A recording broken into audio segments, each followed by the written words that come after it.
Have you ever wondered what it meant to truly live in darkness? Not the soft darkness of a modern bedroom, where streetlights glow faintly through curtains and digital clocks cast their gentle blue, but absolute, unrelenting blackness that stretched for 16 hours each day, month after frozen month. What did it feel like to know that the sun would barely climb above the horizon before sinking again into endless night? How did people endure when winter descended like a heavy curtain and the world outside became a landscape of ice and stars, and inside there was only the fragile hope of a single flame? Tonight, we're stepping back into those long winter nights on the northern frontiers, where light was not a convenience, but a carefully guarded treasure. We're journeying to the edge of the known world, to settlements buried in snow, where every candle represented hours of work, where every flame meant survival, and where darkness was not just an absence of light, it was a presence all its own. Before we step into this quiet journey through winter's hold on the early northern settlements, I'd like to ask a small favor. If you find yourself drawn into these stories, tap the like button and subscribe to Epic Boring History, so these late-night passages into forgotten corners will always find you again. Leave a comment and tell me where you are right now, what part of the world, what time of night or day. Some of you may be listening in the deep quiet of 3 a.m., others with morning light just breaking, or perhaps somewhere in that in-between hour when the world feels suspended. Dim your lights if you can, maybe turn on a fan for that low, steady hum that smooths the edges of sound. Let yourself settle into this moment, into this story of how light was coaxed from darkness, how people endured the long night, and how a simple flame could mean everything. Now let us begin. Imagine yourself there, in a place where winter lasts more than half the year. You are standing, or perhaps sitting, huddled close to the only source of warmth, in a dwelling carved partially into the earth, its walls chinked with moss and mud that has frozen solid. Outside, the snow lies so deep it reaches the lower edge of your single window, and that window is nothing more than a stretched animal membrane, translucent at best, opaque when frost forms its delicate patterns on the inside. The temperature has not risen above freezing for 3 months, and it will not rise for 3 more. You live in a world where night begins at 3 in the afternoon. The sun, when it appears at all, drags itself reluctantly across the southern horizon like something wounded, casting long blue shadows across the snow before abandoning you once again to darkness. This is not the gentle darkness of a summer evening, where twilight lingers and the moon rises bright and familiar. This is the absolute black of a sealed room, of a world where light has been extinguished so completely that you cannot see your own hand when you hold it inches from your face. The darkness has weight here. It presses against your closed eyelids even when you're trying to sleep. And when you wake in the middle of the night, which is most of the day, you experience a moment of complete disorientation, a sense that you have somehow been buried alive. But you are not alone in this darkness. You share this space with others, family members perhaps, or fellow settlers, who have banded together because solitude in winter is a kind of madness. You can hear them breathing in the blackness. You can hear every small sound, the creak of the wooden platform someone is shifting on, the rustle of a fur blanket being pulled higher, the crack of a roof beam contracting in the cold. Your other senses have become painfully acute. You have learned to navigate your own home by memory and by touch, your hands extended in front of you, your feet shuffling carefully across the packed earth floor. You know exactly how many steps it takes to reach the wall from your sleeping place. You know where the water bucket sits, where the tools hang on their pegs, where the stored grain sacks are stacked in the corner. But knowing doesn't make moving in total darkness any less unsettling. Every journey across the room is an act of faith, and you have learned to move slowly, to announce your movements, to speak softly, so others know where you are.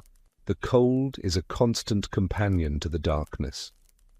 The two are inseparable here, woven together into a single experience that defines your winter existence. Even inside, even near the hearth, the cold finds ways to reach you. It seeps up through the floor, it creeps down from the ceiling, it slides through gaps you spent all autumn trying to seal. Your breath forms clouds in the darkness. You can't see them, but you can feel the moisture condensing on your face, freezing in your beard or on the scarf wrapped around your mouth and nose.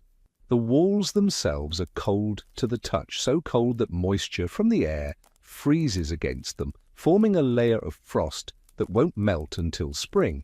Sometimes you hear it crackling as it expands, a sound like distant whispers. This is your reality for months on end.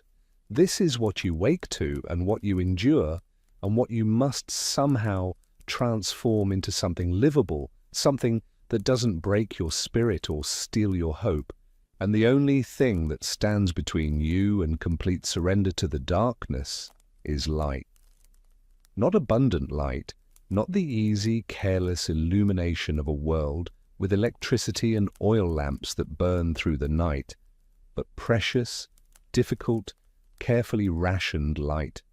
Light that must be created by your own hands, light that requires planning, labor, and resources that are always scarce. Your day begins in darkness, hours before you can even think about doing anything that requires you to see. You lie still, conserving warmth, waiting for the moment when you must rise and begin the cold work of creating light. The hearth is the first priority. Somewhere in the darkness, banked beneath a covering of ash and moss, are the embers from last night's fire. If those embers have survived the night, you have heat and the beginning of light. If they have died, you face the much harder task of starting a fire from scratch using flint and steel, your fingers stiff and clumsy with cold. You rise carefully, wrapping a blanket around your shoulders, and make your way to the hearth. Your hands probe through the ash, feeling for warmth. And yes, there it is, a small core of heat, still alive. You feed it carefully, not too much air at once or you'll smother it, not too little or it will die. You add the finest kindling first, dry moss, wood shavings you prepared weeks ago, splinters of resinous pine. You blow gently, steadily, and gradually a faint orange glow appears. This glow is your first light. It's barely enough to see by, but after hours of total darkness, it feels like a miracle. The glow strengthens as you add small twigs, then larger pieces of wood, and finally you have a fire.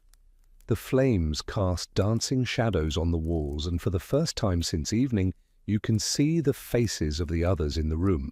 But the fire alone is not enough for the work that must be done today. The hearth is for warmth and cooking, for actual tasks, for sewing, for mending tools, for reading, for any of the 100 small jobs that make up survival. You need portable light. You need candles. Or more precisely, you need to make candles because the ones you made last week are nearly gone. Outside, in a lean-to shelter attached to the main dwelling, you have stored the frozen carcass of a sheep that was slaughtered in early winter. Its meat is long gone, but its fat remains, hard as stone in the cold. You must go outside to retrieve a portion of this fat. You wrap yourself in layers, a coat made from rabbit skins sewn together, boots lined with straw, mittens made from old wool, stuffed with moss for insulation. The door opens, and the cold rushes in like something alive. It takes your breath away, makes your eyes water instantly, and you step out into a world that is only slightly less dark than the one inside. The snow gives back what little starlight there is, creating a dim, colorless landscape of shapes and shadows. The sky, if you look up, is dense with stars, so many that they seem to blur together, but they provide no useful light. You make your way to the lean-to, your feet crunching through the surface of the snow, and retrieve the chunk of frozen tallow you cut yesterday. It's solid, yellowish white, and so hard you could use it as a hammer. Back inside, you place this fat in a small iron pot near the fire. The pot has a long handle, so you can suspend it over the flames without burning your hands. Slowly, over the course of an hour, the fat melts. It transitions from solid to soft to liquid, and as it melts, it releases a smell, not entirely unpleasant but unmistakably animal, greasy and thick. This smell will permeate everything. Your clothes, your hair, your skin, they will all carry the scent of rendering tallow for days. While the fat melts, you prepare the wicks. These are strips of twisted cotton or linen carefully saved from worn-out clothing, or sometimes they are made from dried plant fibers or even horsehair when fabric is scarce. You've learned that the thickness of the wick matters. Too thin and it burns too quickly, consuming itself before the candle is half gone. Too thick and it produces more smoke than light, and smoke in an enclosed space is its own kind of suffering. When the tallow is fully liquid, clear and golden in the firelight, you begin the process of dipping. You take a wick, hold it by one end with a wooden stick or a piece of wire, and dip it into the hot fat. You lift it out slowly, hold it in the air for a moment while the tallow cools slightly and begins to harden, then dip it again. Over and over, layer after layer, the candle grows. Your hands move in a rhythm. Dip, lift, wait, dip, lift, wait. The tallow is hot enough to sting if it splashes on your skin, but not so hot that it will run off the wick immediately. You've learned to judge this temperature by instinct, by how the fat moves in the pot. Each candle requires dozens of dips. Sometimes you make several candles at once, attaching multiple wicks to a wooden frame, and dipping them all together, but even so, the process is slow. Your back begins to ache from bending over the pot. Your hands become slick with grease that finds its way under your fingernails and into every crease of your palms. The heat from the fire is intense on one side of your body, while the other side remains cold. You shift position constantly, trying to stay warm without overheating. As each candle reaches the desired thickness, usually about the width of your finger, you hang it from a rack to cool completely. In the cold air of the cabin, this doesn't take long. The finished candles are a pale, greasy, yellow-white. They're not beautiful, but they are valuable beyond measure because each one represents 2, maybe 3 hours of usable light. But candles are not your only option. You also have pine knots, pieces of wood from the heart of pine trees, rich with resin that makes them burn bright and hot. These you gathered last summer, splitting dead standing pines and carefully extracting the knotty sections where resin had concentrated. They were heavy to carry back to the settlement, sticky to handle, but now, in the depth of winter, they're worth their weight in gold. A pine knot torch burns intensely. It gives off more light than a candle, bright enough to see clearly across the entire room, but it consumes itself quickly. 15, maybe 20 minutes of burn time if you're lucky, and it drips. The resin melts and falls in sticky drops that burn where they land, that adhere to anything they touch and harden into translucent lumps. You cannot use pine torches carelessly inside. The risk of fire is too great, the smoke too thick. They're reserved for specific tasks, for those moments when you need bright light for a short time, for going outside to check on the animals at night, for emergencies. Instead, for everyday evening work, you rely on small clay lamps. These are shallow bowls you formed yourself from local clay, fired in the coals of the hearth until they hardened.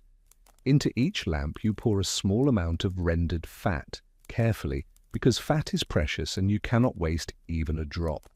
You place a wick so that one end sits in the fat and the other extends over the rim of the bowl. When you light the wick, It draws the melted fat up through its fibers and burns with a small, steady flame. The light is gentle, barely enough to illuminate your hands if you hold them close, but it's enough.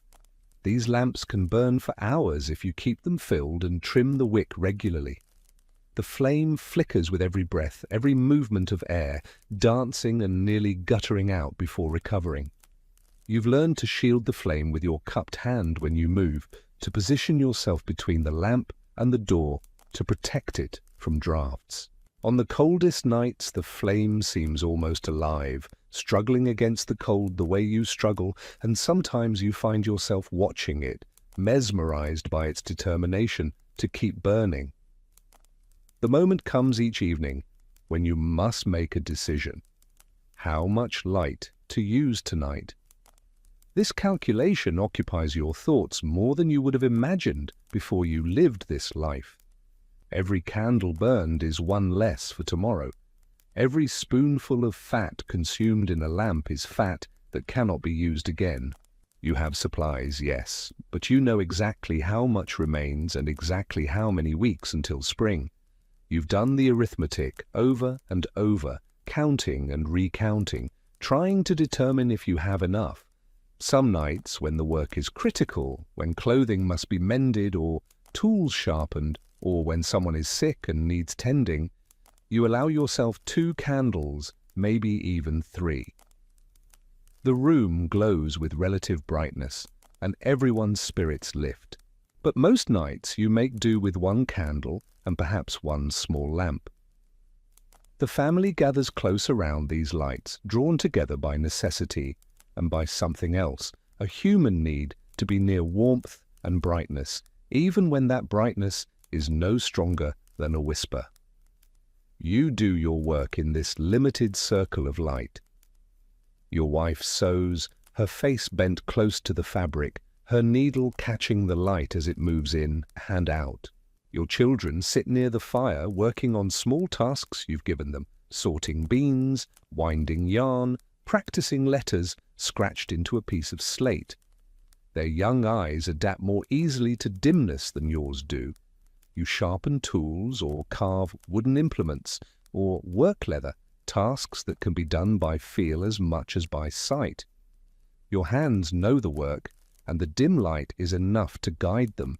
Conversation happens naturally in these circles of light. Without the distractions of a brightly lit world, without the ability to move freely around the space, people naturally draw together and talk. The conversations are quiet, almost whispered, as if speaking loudly might offend the darkness pressed against the windows. You tell stories, share memories, discuss plans for spring planting, recount old family histories.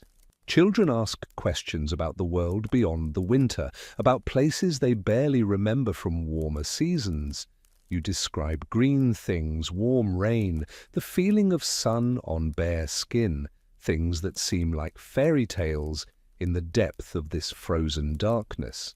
Sometimes someone reads aloud from one of the few precious books in the settlement, usually religious texts, their voice measured and calm, the words creating a kind of shared dream. The hours pass slowly.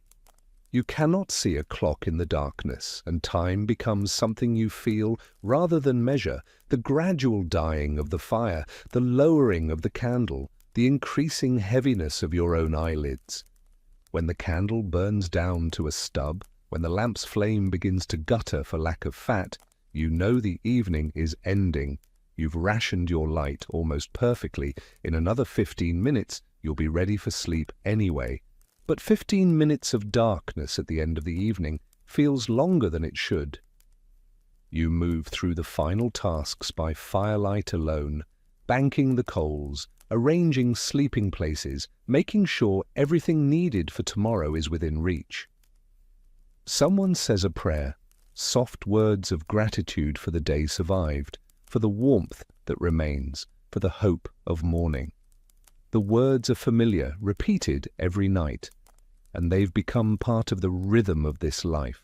And then comes the moment you've been both dreading and anticipating, the blowing out of the last light. Someone leans forward, takes a breath, and extinguishes the final candle flame. The darkness returns in a rush, complete and absolute. For a few seconds, you can still see the afterimage of the flame, a ghost light floating in your vision, but it fades quickly.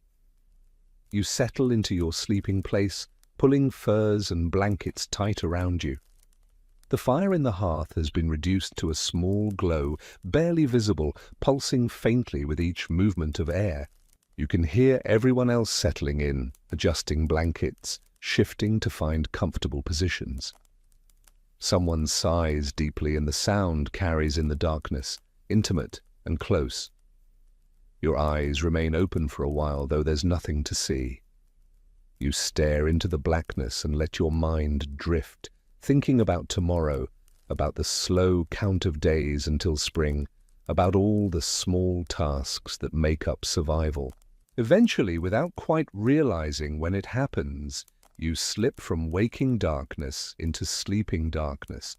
The transition is seamless, and if you dream, your dreams are often lit by imagined fires and phantom candles, by light that costs nothing and never runs out. Morning comes slowly.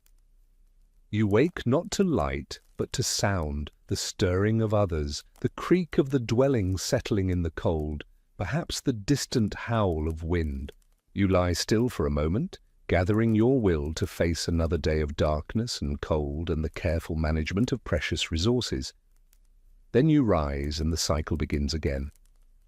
This is your winter. These are your nights and days, measured not in hours but in flames, not in convenience but in endurance.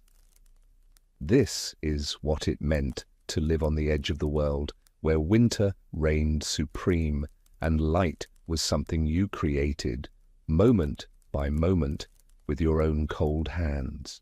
As the hours of darkness accumulate and the winter deepens, let us turn our attention to a single life, a life shaped entirely by the need for light, by the quiet mastery of flame and wick and rendered fat. His name, recorded in the parish register of a remote settlement, was Ilya Mikhailovich, though people rarely used his full name.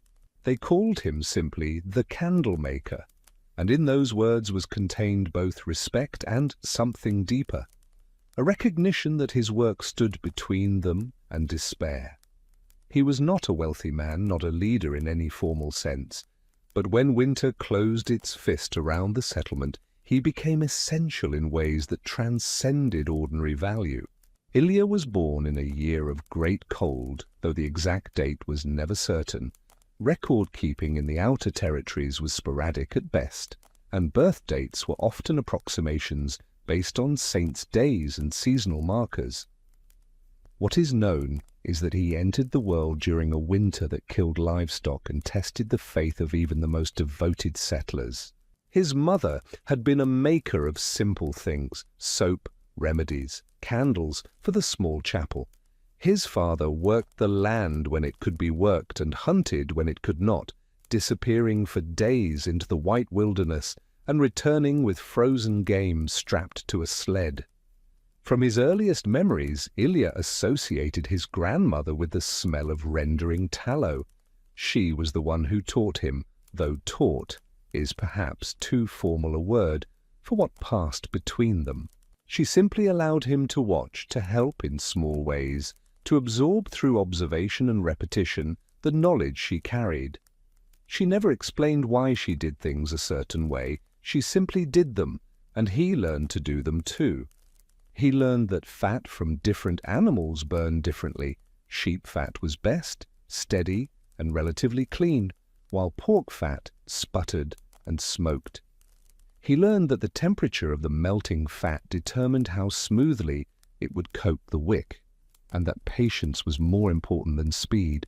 He learned that a well-made candle was not just functional, but contained within it a kind of dignity, a small perfection that mattered in a world where so much was rough and makeshift. His grandmother's hands, gnarled and spotted with age, moved with absolute certainty, and he tried to make his own hands move the same way. When he was 12, His grandmother died quietly in her sleep during a February night, so cold that water left in a cup froze solid within an hour. The settlement gathered for her funeral, and the priest lit 6 candles around her body, candles she herself had made weeks before, not knowing they would serve this purpose.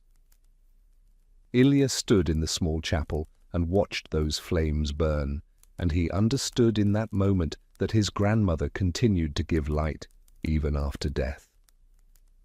The thought brought him no comfort, but it planted something in him, a sense of purpose, perhaps, or obligation. The chapel itself was a modest structure built from logs hauled from the distant forest and chinked with moss and clay to keep out the wind. Its interior was perpetually dim, even on the brightest summer days, because the windows were merely oiled parchment stretched across wooden frames, translucent but never truly transparent. In winter, when the parchment frosted over and daylight barely penetrated, the chapel existed in a permanent twilight broken only by whatever candles could be spared for worship. Ilya would remember years later how his grandmother's candles had transformed that space, how their steady flames had cast dancing shadows on the rough walls, how they had made the simple wooden cross behind the altar seem to glow with an inner warmth. As he grew into young manhood, his skill with candles became apparent to everyone. Other settlers made their own candles out of necessity, but Ilya made them well. His candles burned longer because he understood the ratio of wick thickness to tallow coating. They burned cleaner because he strained the melted fat through linen to remove impurities. They were less likely to gutter and die in a draught because he shaped them with a slight taper, thicker at the base than at the tip. These differences were small individually, but together they meant that a candle from Ilya might burn for 3 hours, where another's would last only 2. In a world where light was measured and rationed, this difference mattered enormously. Families began to seek him out, offering to trade what little they had for his candles: eggs in spring, mushrooms in autumn, a portion of their hunting catch. He accepted what they could afford to give, and often gave candles freely to those who had nothing to trade. He understood that some things transcended barter, that the provision of light was a kind of care that could not be reduced to simple exchange. There was an old widow, Praskovia, who lived at the edge of the settlement in a dwelling so poorly constructed that wind whistled through gaps in the walls even in calm weather. She had no family left. Her husband and sons had died in various misfortunes over the years, and she survived on the charity of neighbors who brought her scraps of food and worn clothing. Ilya visited her every week throughout the winter, bringing candles he had made specifically for her, shorter and thicker than usual so they would be stable on the uneven surfaces in her dwelling. She never asked for them and rarely thanked him directly, but he noticed that she always placed them carefully in a niche she had carved in the wall above her bed, treating them with a reverence that suggested she understood their true value. The settlement where Ilya lived was small, perhaps 40 families clustered together in a region where the forest gave way to open tundra. The nearest town of any size was 3 days' journey by horse in summer, more than a week by sled in winter. And most years no one made that journey at all during the cold months. They were isolated in ways that are difficult for us to imagine now, cut off not just by distance, but by the fundamental impossibility of travel through deep snow and killing cold. What happened in their settlement was all that happened. The outside world became an abstraction, something remembered from previous summers but not quite real. The landscape itself seemed designed to enforce this isolation. To the north, the tundra stretched endlessly, flat and featureless, a white void where landmarks disappeared under drifting snow and travelers could walk in circles until they froze. To the south, the forest was dense and dangerous, full of wolves and bears that grew desperate for food as winter deepened. The settlement occupied a small clearing that had been carved from the forest's edge decades before Ilya was born, and every year the forest seemed to press closer, as if waiting patiently to reclaim what had been taken from it. In such isolation, small conflicts could grow into feuds, and resources became sources of tension. When Ilya was perhaps 25 years old, again, the records are uncertain, the settlement experienced what people later called the famine winter. The previous summer had been unusually cold and wet. Crops failed across the region, and the grain harvest was less than half what was needed. Hunting parties ranged farther and farther from the settlement, but found the game scarce, driven away by some instinct or pattern no one understood. By the time the first snow fell, it was clear that the winter would be one of hunger. Food was rationed carefully. Families survived on thin soups made from dried fish, and whatever grain could be spared, eked out with foraged roots dug from beneath the snow. The rationing was managed by a council of elders, 3 men and 2 women who had survived enough winters to be trusted with such decisions. They met in the largest dwelling in the settlement, a communal space used for gatherings and disputes, and they divided supplies with a fairness that was as absolute as human judgment could make it. But fairness does not create abundance, and as the weeks passed, people's faces grew hollow, and their movements became slow and deliberate, conserving energy that was no longer being replenished by adequate food. Children cried from hunger until they learned that crying accomplished nothing, and then they fell silent in a way that was more disturbing than their earlier complaints. But as the weeks passed and supplies dwindled, other shortages became apparent. There was not enough fat for both cooking and lighting, and choices had to be made. Some families chose to eat their tallow stores, reasoning that staying alive mattered more than having light. Others tried to save some for candles, knowing that the psychological cost of total darkness might be worse than physical hunger. Ilya found himself in an impossible position. He had stores of tallow saved and carefully managed, more than most because his entire work revolved around it. Neighbors began to look at him differently, their eyes calculating. Accusations whispered through the settlement that he was hoarding, that he had more than he needed while others suffered. The whispers began in the 3rd week of December, when the sun barely rose above the horizon and darkness dominated each day. A woman named Martha, whose husband had died the previous winter, leaving her with 4 young children, made the first direct accusation. She stood outside Ilya's workshop one morning, her voice carrying in the cold air, demanding to know why her children should starve while he kept stores that could feed them. Her anger was genuine and terrible, born of desperation that no mother should have to feel. And Ilya stood silent while she spoke because he understood that her rage was really fear, and that fear deserved respect, even when it manifested as accusation. One night, 3 men came to his dwelling. They were not violent men by nature, but hunger makes people desperate, and they demanded he share his stores equally with everyone. Ilya listened to them calmly. He did not argue or defend himself, but instead he asked them to consider what would happen if all the tallow were distributed immediately for food. The settlement would eat for perhaps 2 more weeks, he said, and then the tallow would be gone. But winter still had 3 months remaining, and those 3 months would pass in complete darkness except for firelight, and firelight alone was not enough for the work that kept people alive. Without light, clothes could not be mended properly, and people would freeze. Without light, tools could not be maintained, and when spring came, they would have no functioning implements to plant with. Without light, the long darkness would break people's minds, and despair would claim more lives than hunger. He spoke quietly, without drama, stating facts as he understood them. The men listened, and gradually their anger shifted into something else, Not agreement, perhaps, but a recognition of complexity. They left without taking his stores, but the tension remained. One of the three men was named Pyotr, a blacksmith whose forge had gone cold for lack of work and fuel, and he returned alone the next evening.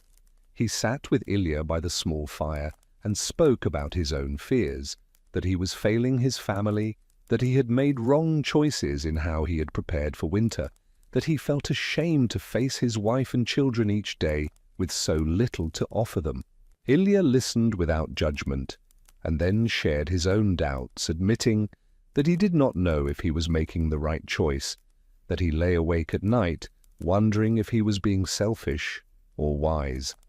The conversation changed something between them, created a bond of shared uncertainty that was more honest than false confidence would have been. It was during this winter that Ilya encountered the Evenki family. They appeared one day at the edge of the settlement, a grandmother, her daughter, and two small children traveling with a string of reindeer. The Evenki were semi-nomadic, following their herds across vast distances, and normally they would have been far to the south by this time of year. But something had disrupted their usual patterns, conflict with another group, or sickness, or simply misfortune, and they found themselves seeking temporary shelter. The settlement received them warily. Resources were already stretched impossibly thin, and the addition of more mouths to feed seemed like a burden no one could afford. But the Evenki brought their own food, dried reindeer meat and fermented milk, and they offered to trade these things for other goods. More importantly, they brought knowledge. The reindeer themselves were a marvel to the settlers, who knew of such animals but had rarely seen them up close. They were smaller than horses, but hardier, with wide hooves that distributed their weight across snow, and thick coats that shed water and retained warmth with remarkable efficiency. The Evenki children, a boy and a girl, perhaps 8 and 10 years old, moved among the reindeer with easy confidence, speaking to them in soft voices and touching them without fear.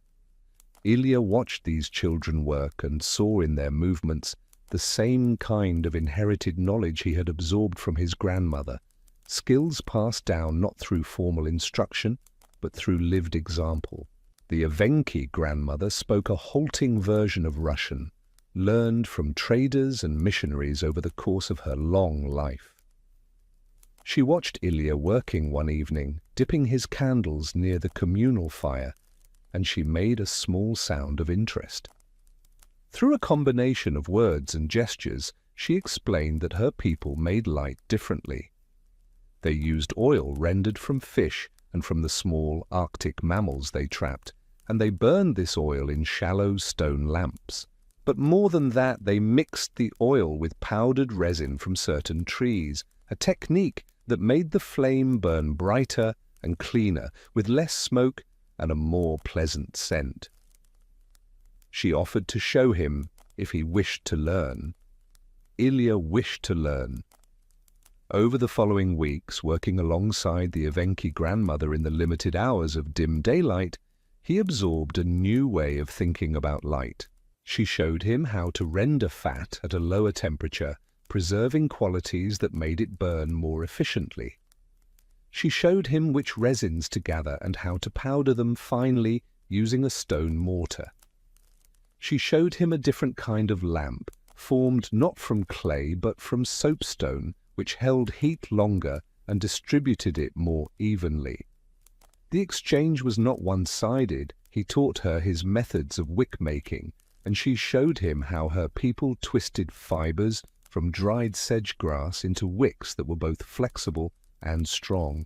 The Evenki grandmother's name, she told him, was something that sounded like Karana in Russian, though he suspected the true pronunciation was more subtle than his tongue could manage.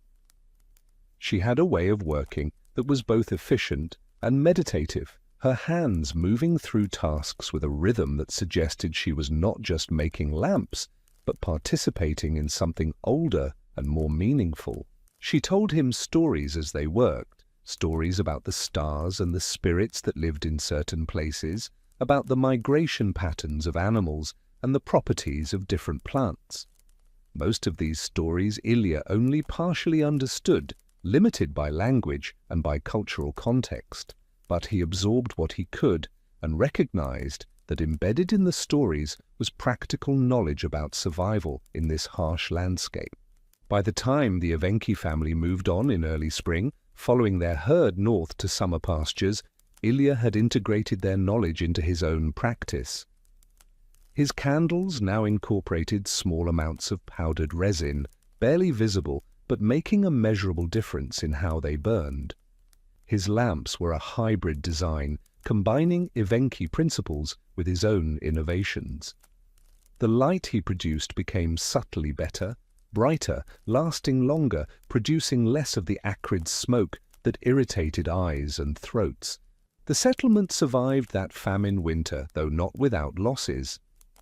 2 elderly people died, and several children became sick with the kind of illness that comes from prolonged hunger and cold. But they survived, and in the collective memory of the community, that winter became a marker, a demonstration of how close to the edge they lived and how much they depended on one another. Ilya's reputation shifted during those months. The suspicion that had briefly surrounded him transformed into something closer to gratitude, though it was rarely expressed directly. People simply understood that he had made a choice to preserve light rather than consume it immediately, and that this choice had been correct. When families ran out of their own candles, they came to him, and he gave them what they needed. He asked nothing in return during that winter. There would be time for trade and exchange when abundance returned. For now, survival was its own form of currency. Spring came slowly that year, reluctant and uncertain, with false thaws that melted the top layer of snow, only to have it freeze again into treacherous ice. But eventually the thaw held and water began to run in streams beneath the ice, and the sound of dripping became a constant presence that signaled the end of the siege. Birds returned, first the ravens, always the first, then gradually others, and their calls and movements brought a sense of life returning that lifted spirits more effectively than any sermon. The settlement emerged from winter like survivors of a shipwreck, blinking in the stronger light, assessing damage, beginning the work of rebuilding and preparing for the next cycle. The years that followed were not easy. Winters in that place were never easy, but they fell into a pattern of hardship that was at least predictable. Ilya continued his work, refining his techniques season by season. He experimented with different ratios of tallow to resin. He developed a method of braiding wicks from multiple fibers that made them more durable. He learned to judge the quality of fat by its color and texture, to know which animals had been healthy and well-fed and which had been stressed or sick. These distinctions affected how the fat burned, and he became able to predict the performance of a candle before he even made it. His workshop, a small structure attached to his dwelling, became a place of constant experimentation. He kept detailed mental notes of his trials, what worked and what failed, which combinations produced the best light, and which resulted in candles that guttered or smoked. He tested different drying times for wicks, different temperatures for rendering tallow, different methods of adding the resin so it distributed evenly throughout the fat. Some of his experiments failed spectacularly, producing candles that barely lit, or that burned with such excessive smoke they were unusable, but each failure taught him something that brought him closer to the ideal candle he was pursuing. He married, eventually, though the records don't tell us much about his wife, except that her name was Katya, and that she bore 3 children who survived infancy. She learned his craft and worked beside him, her hands moving through the same rhythms his hands moved through, dipping and cooling and trimming. Together they produced enough light for multiple families, and their small dwelling became a kind of workshop where others would gather to learn or simply to be near the steady production of something essential. Katya had come to the settlement as a young woman, part of a family that had migrated from a failed settlement further east, where disease had claimed half the population. She was quiet by nature, not given to many words, but her silence was comfortable rather than cold, and Ilya found that working beside her required no constant conversation. They communicated through glances and small gestures, a language of shared purpose that developed naturally over the years.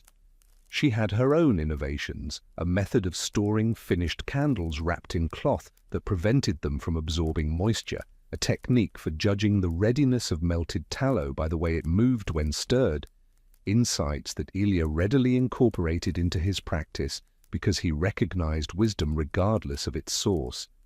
Ilya taught willingly. He showed young people how to prepare wicks, how to judge temperature, how to store tallow so it wouldn't go rancid. He believed, though he never said it in these words, that knowledge hoarded was knowledge wasted, and that the more people who could make good light, the better off everyone would be. Some of his students developed real skill, others merely learned enough to get by, but all of them carried away some fragment of his understanding. One of his best students was a boy named Stepan, the son of the blacksmith Pyotr. Stepan had quick hands and a natural patience, and he absorbed Ilya's lessons with an eagerness that reminded Ilya of his own youth.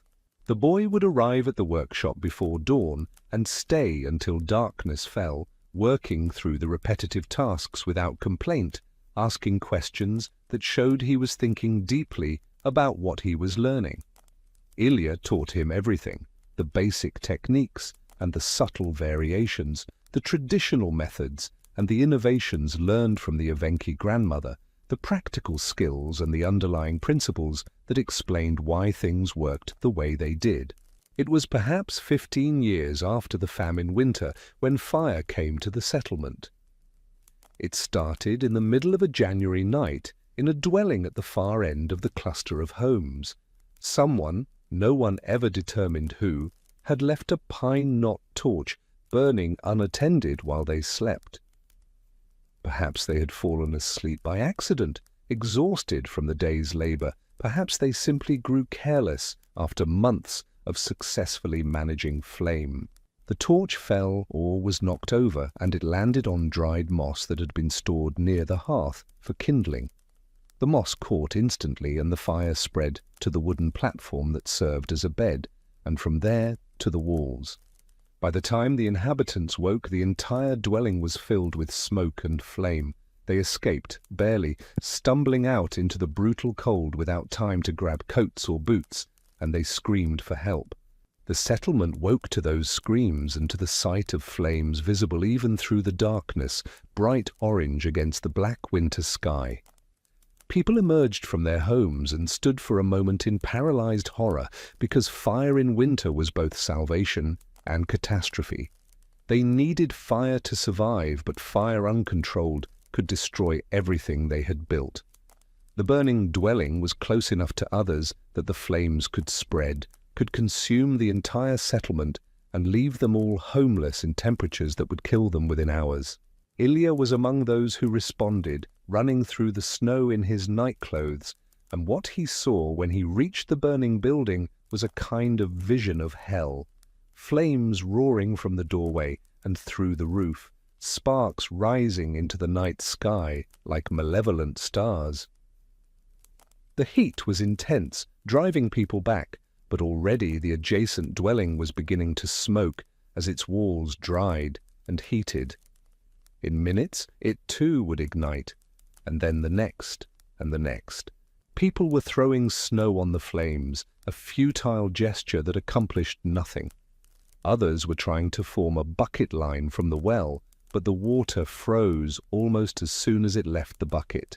The wind, always present in that exposed location, was driving the flames and carrying sparks toward the other dwellings, and Ilya could see in his mind how the fire would spread, jumping from roof to roof, consuming the entire settlement in a matter of hours. He remembered stories his father had told of other settlements that had burned, of families frozen in the snow with nowhere to shelter, of entire communities simply ceasing to exist because one careless moment had undone years of collective effort. Ilya understood immediately that they could not stop the fire directly. The burning dwelling was lost, and trying to save it would only waste time and lives. Instead, he began shouting instructions. They needed to create a break, to pull down the adjacent building before it could catch, to make a gap the fire could not cross. His voice cut through the panic, calm and certain, and people responded to that certainty. They attacked the neighboring dwelling with axes and poles, dismantling it in a frenzy of desperate work. The cold was forgotten as they labored, their breath coming in great gasps, their hands blistering from the work and from the heat radiating from the fire nearby. They pulled down walls and dragged away timbers, creating an empty space, and the fire, having consumed everything burnable in the first dwelling, found nothing to feed on and began to die. The work required a coordination that seemed almost miraculous given the chaos and fear. Men swung axes at support posts while others pulled at walls with ropes, timing their efforts so the structures collapsed outward rather than toward the flames. Women and older children formed chains to pass tools and drag away debris, working with a speed born of absolute necessity. Ilya moved among them, directing efforts, spotting dangers, pulling people back when burning embers fell too close, his voice steady and his presence an anchor of calm in the storm of activity. By dawn, the crisis had passed. One home was gone, reduced to a smoking pile of ash and charred timber, and another was half dismantled, but the rest of the settlement stood intact. The family who had lost their home was taken in by others, crowding already crowded spaces, but no one had died. In a winter where death was always close, this felt like a victory.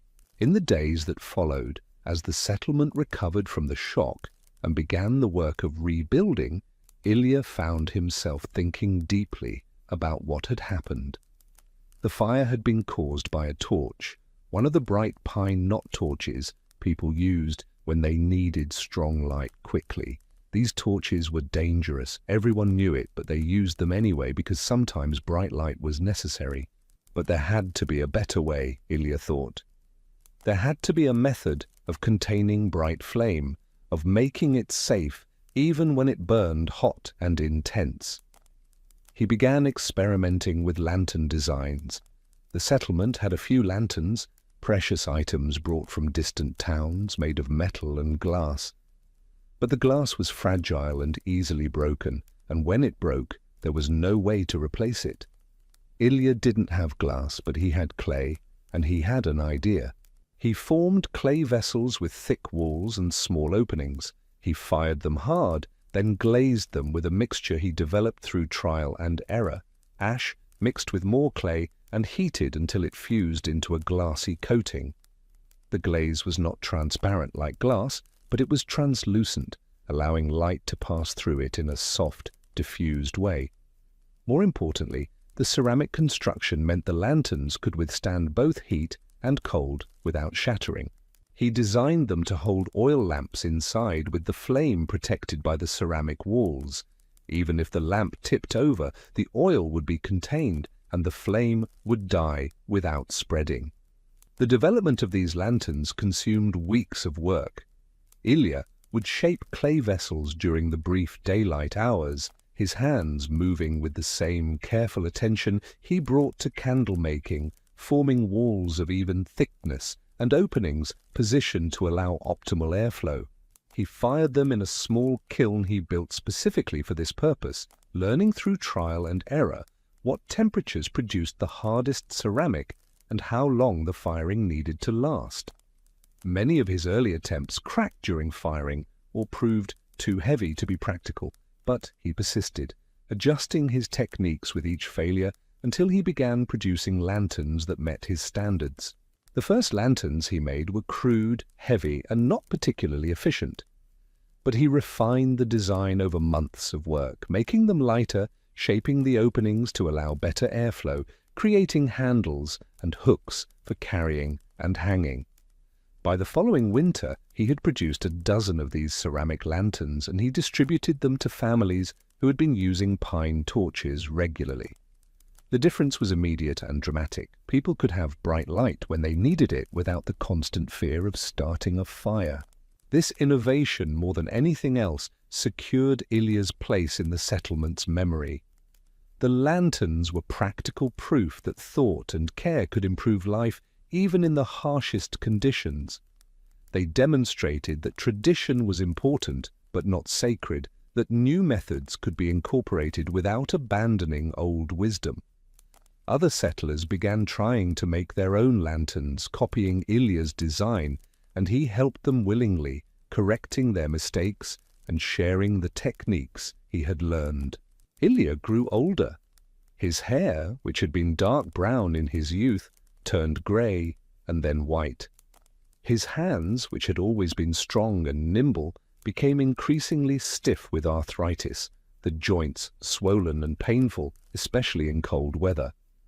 But he continued his work because he could not imagine not working, because the rhythm of candle making and lamp tending had become so deeply part of him that to stop would be to lose himself.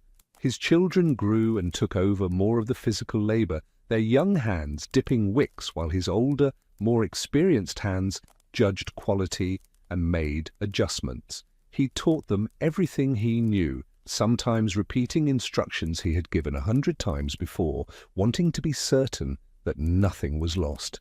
His eldest child, a daughter named Anna, showed particular aptitude for the work. She had inherited not just his technical skill, but also his patient temperament, and his understanding that light-making was about more than producing a commodity. It was about providing a service that touched every aspect of community life. She would sit with him in the workshop on winter afternoons, listening to his stories about the famine winter and the Evenki grandmother and the fire, absorbing not just techniques, but the philosophy that animated them. He told her things he had never articulated before, putting into words the principles he had followed instinctively for decades, wanting her to have not just the methods, but the understanding behind them. There came a winter. He was perhaps 60 years old by then, though again, age was imprecise, when he fell ill with a lung sickness that many of the elderly suffered from. The cold and the smoke from years of working near fires had damaged something inside him, and he coughed constantly, producing phlegm tinged with blood. He grew weak, spending more time in bed than working, and the settlement worried, not just because they cared for him personally, though they did, but because his absence created a practical problem. Even with his children continuing the work, the quality and quantity of light being produced decreased. People noticed their candles burning faster, sputtering more, giving less reliable light. It was a small thing, perhaps, but in the accumulated weight of winter's challenges, small things mattered. The settlement sent for a healer, an old woman who lived on the southern edge of their territory and who knew remedies made from bark and roots. She came, traveling through snow and cold, and she examined Ilya with practiced hands. She gave him preparations to drink, bitter teas that made him grimace, but which seemed to ease the worst of the coughing. She also spoke to him quietly, words no one else heard, and afterward he seemed more peaceful, less anxious about the illness that was consuming him. He lingered through that winter and into spring, and when the first thaw came and the snow began to recede from the eaves of his dwelling, he rallied slightly. He asked to be helped outside so he could sit in the weak spring sunshine, the first real sunlight in months. His family bundled him in furs and helped him to a bench near the door, and he sat there for hours, his face turned toward the light, his eyes closed. People passing by would stop and speak with him, sharing news of the settlement, asking his advice on small matters, treating him with a gentle respect that acknowledged his fragility while honoring his experience. He died on a night in late spring, when the light had finally returned to the northern lands, and the need for candles had diminished. It was peaceful, they said. He simply slept and did not wake. At his funeral, the settlement lit every candle he had ever made that still remained, dozens of them, creating a brightness that seemed almost excessive after so many months of carefully rationed light. The priest spoke words about eternal light and the darkness being overcome, traditional phrases that took on special meaning in this context. And afterward, people shared stories about Ilya, moments when he had helped them, lessons he had taught, small kindnesses that had made winter survivable. One woman spoke of how Ilya had brought candles to her when she was recovering from childbirth in the middle of winter, so she would have light to care for her newborn during the long, dark nights. A man told of how Ilya had taught him to make his own candles when he was too proud to accept charity, giving him not just fish, but the ability to fish for himself. Young Stepan, now a grown man with his own family, spoke of how Ilya had treated him as a serious student, rather than just a boy, had answered his endless questions with patience, and shared knowledge freely without holding anything back.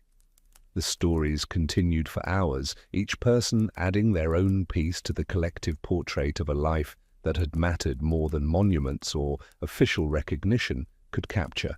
His children continued his work, and their children after them. The techniques he had developed, the hybrid methods combining settler traditions with Evenki knowledge, the ceramic lanterns, the careful rationing and distribution of light, became standard practice in the settlement.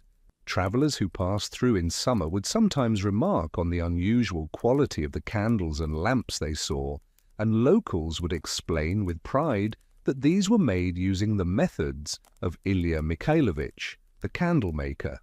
Over time, as seasons accumulated and memories softened, Ilya became a kind of legend in the settlement's oral history. Stories about him took on mythological qualities, the exact details blurred and shifted, but the essence remained.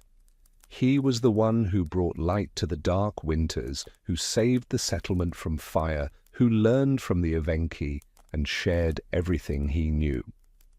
To children born years after his death, he was a figure from the past, like a character in a fairy tale, but a character who had been real and whose gifts continued to illuminate their lives. In the parish records, his entry is brief.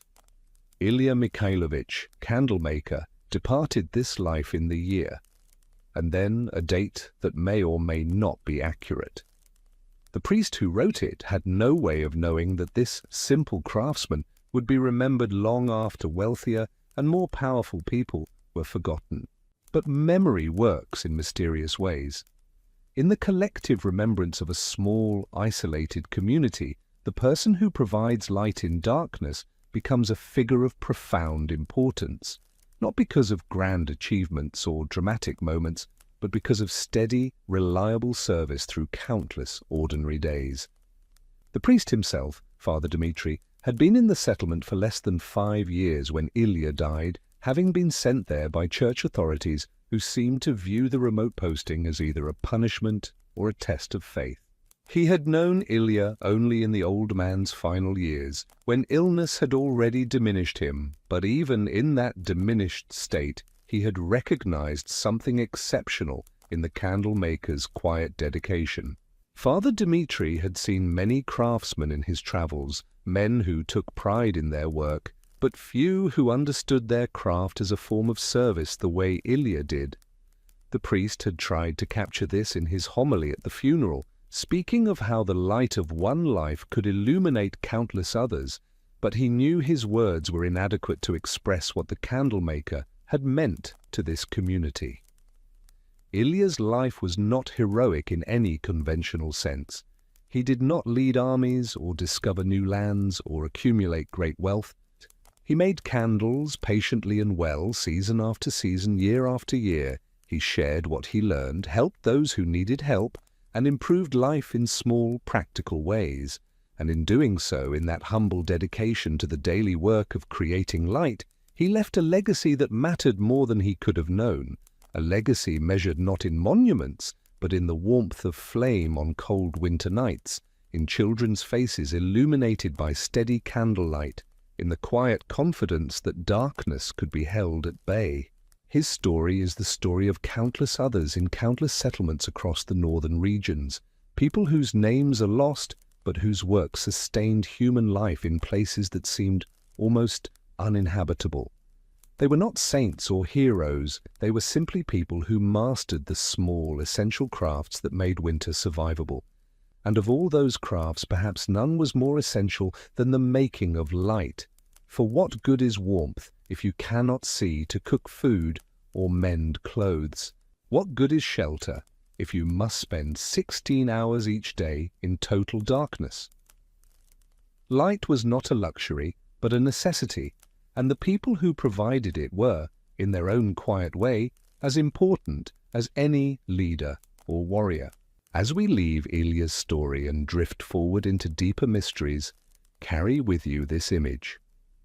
An old man's hands, stiff with arthritis, still moving through the familiar motions of dipping a wick into melted tallow, building light layer by patient layer, knowing that this candle he makes today will illuminate someone's work tonight, will hold back darkness for a few more hours, will make life just a little bit more bearable in a place where bearing life was the greatest challenge of all. Now let us drift into a different kind of darkness, not the darkness of lived experience, but the darkness of things forgotten, half-remembered, lost to time. The archaeological record of winter settlements in the Northern Territories is fragmentary at best, a scattering of artifacts and enigmatic traces that raise more questions than they answer. What remains tells us something, but never quite enough. We find objects without context, patterns without explanation, and in the gaps between what we know and what we can only imagine, mysteries take root and grow. Consider the clay lamps found in excavations across the Siberian frontier. Shallow bowls, hand-formed, fired to varying degrees of hardness. They are discovered in the remains of dwellings, sometimes intact, more often in fragments scattered through collapsed structures and compressed soil layers. Each lamp is unique, shaped by individual hands with no standardization, no uniformity of design. Some are simple and crude, barely more than a depression pressed into wet clay. Others show evidence of careful crafting, with smoothed interiors and decorative markings on the exterior. The presence of these lamps is not mysterious in itself. We know people needed light, and we know clay was readily available, but certain details about them resist easy explanation. Many of the lamps show burn patterns that seem inconsistent with simple, utilitarian use. The interiors are stained with residue, as we would expect, but the staining is often concentrated in specific areas, suggesting the lamps were held or positioned in particular ways. Some lamps have multiple wick channels, small grooves radiating from the center like spokes on a wheel, allowing for several wicks to burn simultaneously. This would produce more light, certainly, but at a tremendous cost in fuel. Why would people living in conditions of scarcity design lamps that consumed resources so quickly? Was there some occasion or purpose that demanded exceptional brightness, some ritual or ceremony important enough to justify the expense? The archaeological reports note these features but offer no definitive interpretation. The mystery remains soft and unresolved. Then there are the lamp fragments found in unexpected places, not inside dwellings where we would expect them, but buried in small pits outside the living spaces, sometimes accompanied by other objects, small bones, seed husks, pieces of charred wood arranged in patterns. These clusters of items suggest intentional placement, perhaps burial, but the purpose eludes us. Were the lamps broken and discarded, or was the breakage itself meaningful? Did these burials mark something? The end of winter, the death of a family member, the completion of some significant event? The silence of the artifacts is absolute. They show us actions without revealing intentions. The earth preserves what was done, but not why it was done, leaving us to construct narratives from the bare facts of placement and association. In some burial pits, the arrangement is so precise that accident seems impossible, fragments laid in spirals, or radiating lines, or concentric circles that must have taken considerable time to create. The investment of effort speaks to significance, but significance of what kind we cannot say. Were these arrangements maps of something, representations of cosmological beliefs about the structure of the world or the heavens? Or were they simply the products of individual creativity, people making patterns because pattern making is intrinsically satisfying to the human mind?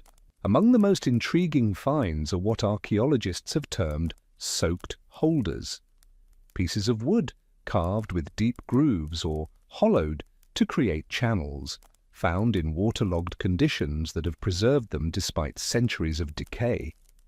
These holders appear designed to support wicks in some way, but their design is puzzling. The grooves are often quite deep, deeper than necessary for a simple candle or lamp wick. Some pieces show evidence of having been repeatedly saturated with some substance. The wood fibers are stained dark and have a peculiar texture, compressed and altered by whatever was applied to them. Analysis suggests animal fat, but also other compounds, plant resins, possibly fish oils, substances that don't quite match what we would expect from simple lighting practices. Were these holders used for some specialized form of light production? Did they serve a dual purpose, providing illumination while also releasing scent or smoke for other reasons? The wood itself offers no answers, only more questions to carry into the darkness. Some of these soaked holders show marks that suggest they were tied or bound to something, shallow indentations where cordage wrapped around the wood repeatedly over time. This implies they were portable, carried or suspended rather than left in one place, and this raises further questions about their use. Why would someone need to carry a wick holder, especially one heavy with absorbed fats and oils? Was this for lighting the way during winter travel, or for some mobile ritual practice that required light to be brought to specific locations? The binding marks are worn smooth in places, suggesting years of use by the same hands, the same pieces of equipment maintained and reused across multiple winters. There is something touching about this evidence of continuity, of tools that became familiar companions in the long darkness. In several excavation sites across the Northern Territories, archaeologists have uncovered what they call light niches, small alcoves or recesses built into the walls of dwellings at approximately eye level. These niches are carefully constructed, lined with clay or flat stones, clearly intentional features of the original architecture. The most obvious explanation is that they served as places to set lamps or candles, keeping them off the floor and preventing them from being knocked over. This is perfectly reasonable, and yet certain details don't quite fit. Many of the niches show no burn marks or soot accumulation, no evidence that flame was ever present there.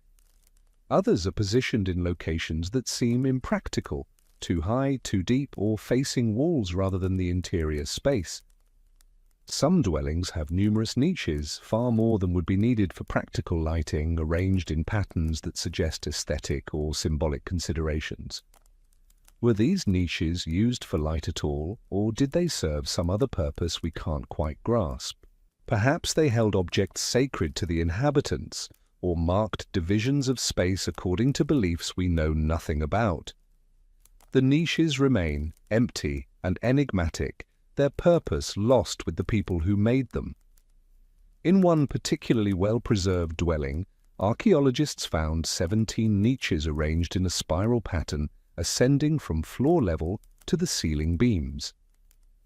The precision of the spiral is mathematically consistent, suggesting it was planned rather than improvised, and this level of intentionality demands explanation. Was the spiral symbolic, representing something about the passage of time or the movement of celestial bodies? Or was it purely practical, a clever solution to the problem of lighting a vertical space efficiently? The dwelling shows no other unusual features. It was otherwise ordinary in layout and construction, typical of its period and region. Why this one architectural extravagance, this careful arrangement of niches that may or may not have ever held flames? One particular find has captured scholarly attention and resisted explanation for decades. In a settlement site dated to the late 18th century, excavators discovered a small stone structure, carefully built from fitted rocks partially buried in the earth.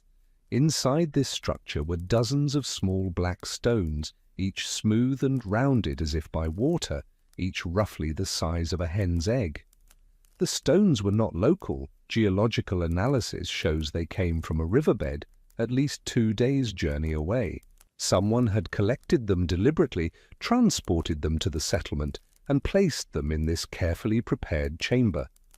Alongside the stones were fragments of ceramic lamps and large quantities of charcoal, suggesting intense heat had been present. The excavation report proposes, tentatively, that these stones might have been heated in fire until they glowed with residual heat, then used as a source of warmth and perhaps faint light. Heated stones can remain warm for hours and, if heated sufficiently, will emit a dim red glow.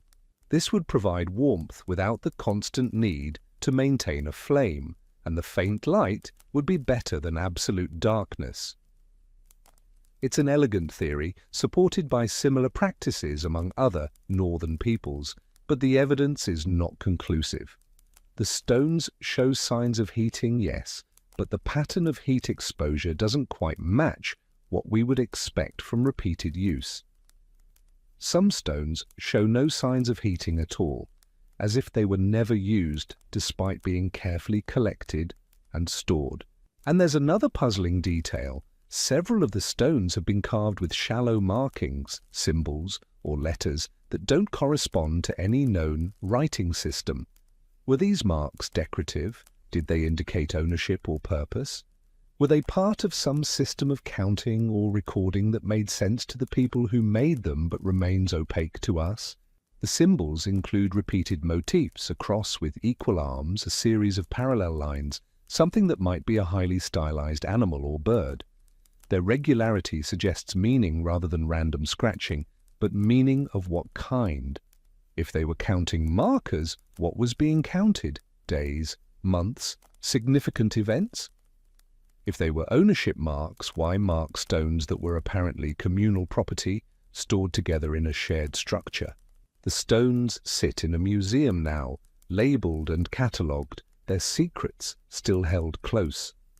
Visitors can look at them, read the placard that explains what little is known, and perhaps feel the same quiet fascination that archaeologists felt when they first brushed dirt away to reveal smooth black surfaces arranged in deliberate order. There is something about these stones that resists interpretation, that seems to hold its mystery deliberately, as if the not knowing is itself part of what they were meant to convey.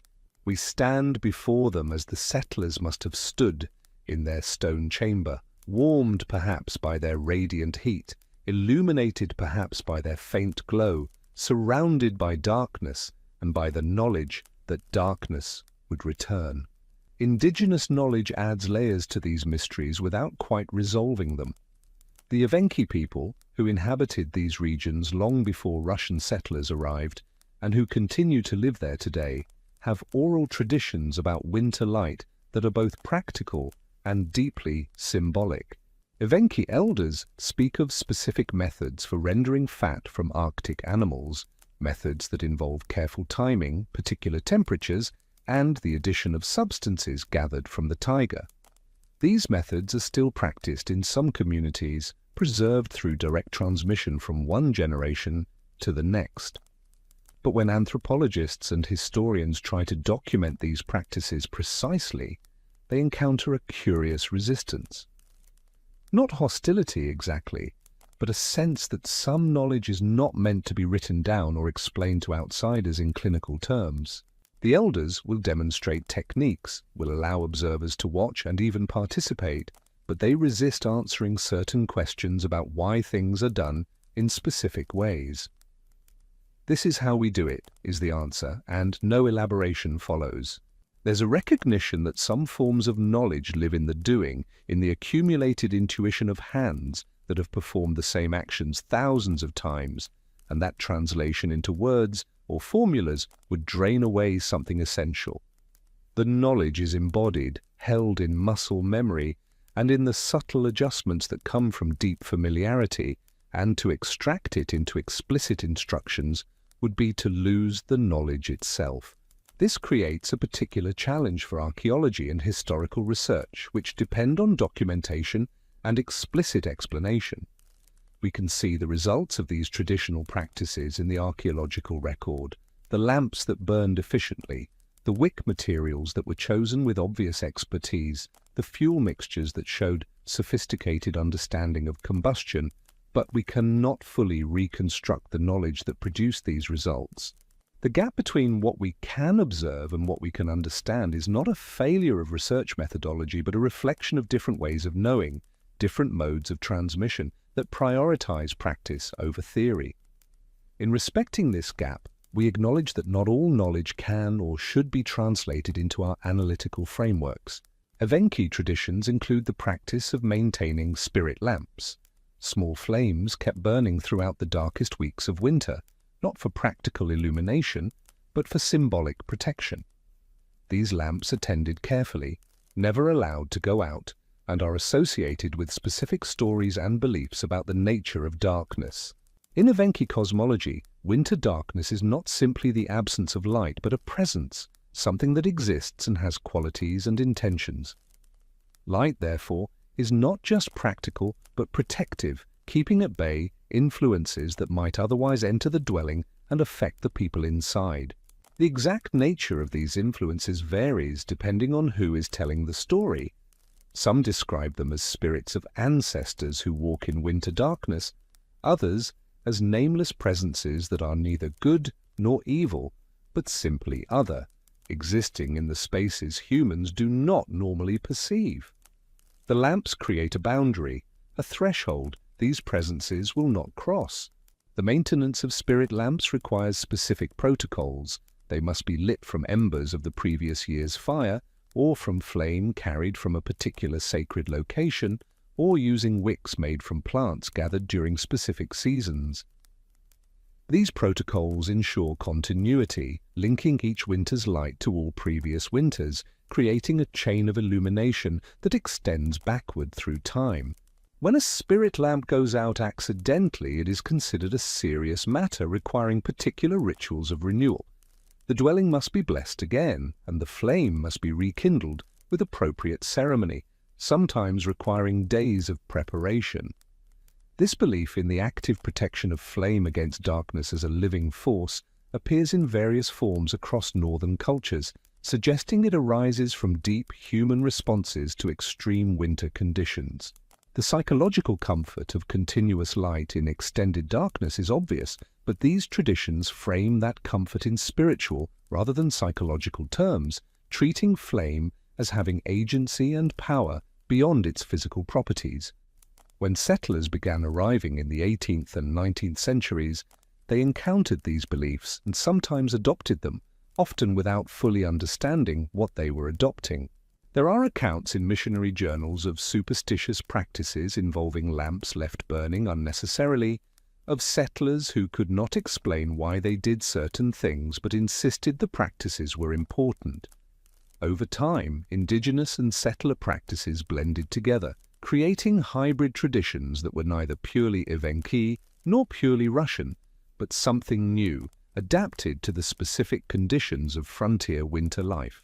The archaeological record shows this blending in the artifacts, lamps that combine indigenous stoneworking techniques with European ceramic methods, wick designs that suggest knowledge exchange, fuel mixtures that indicate experimentation and adaptation. But the record can only show us objects and patterns. It cannot show us the conversations that led to these innovations, the moments of mutual teaching and learning, the quiet transmission of knowledge between people, who spoke different languages and understood the world through different frameworks. We're left with the evidence of something that happened, a rich, complex cultural exchange. But the texture and detail of that exchange remain inaccessible, hidden behind the veil of time. The hybrid lamps exist as testimony to cooperation and adaptation, but the human stories of that cooperation are lost.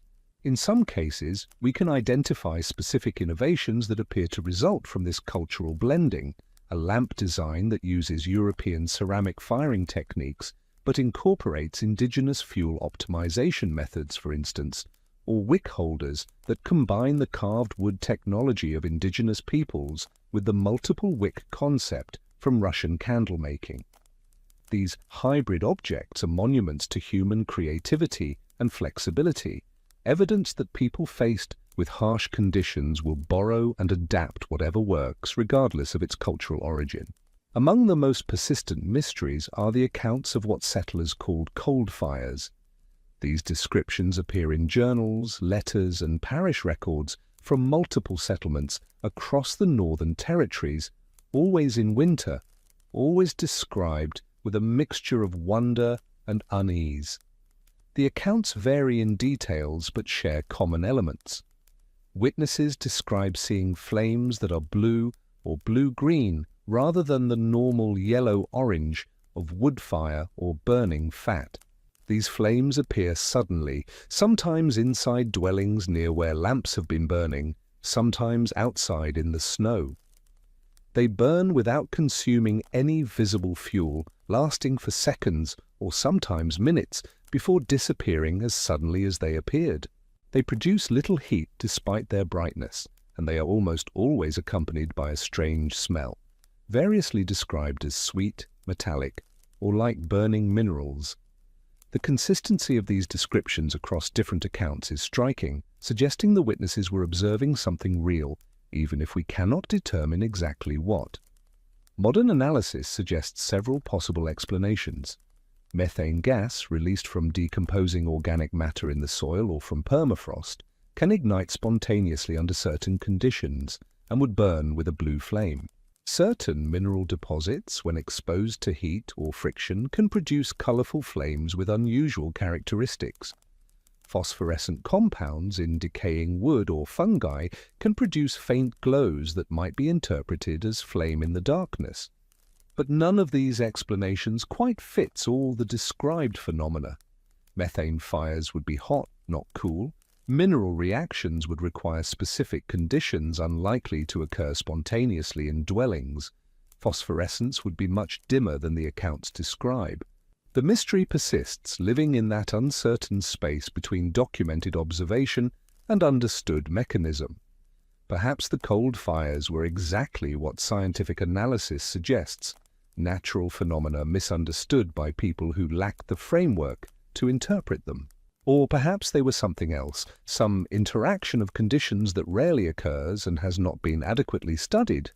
Or perhaps, and this is the possibility that lingers most persistently, the accounts themselves are unreliable, products of exhaustion and isolation, and the strange effects of spending months in near-total darkness. The human mind under stress produces visions and misperceptions, and winter darkness was certainly stressful.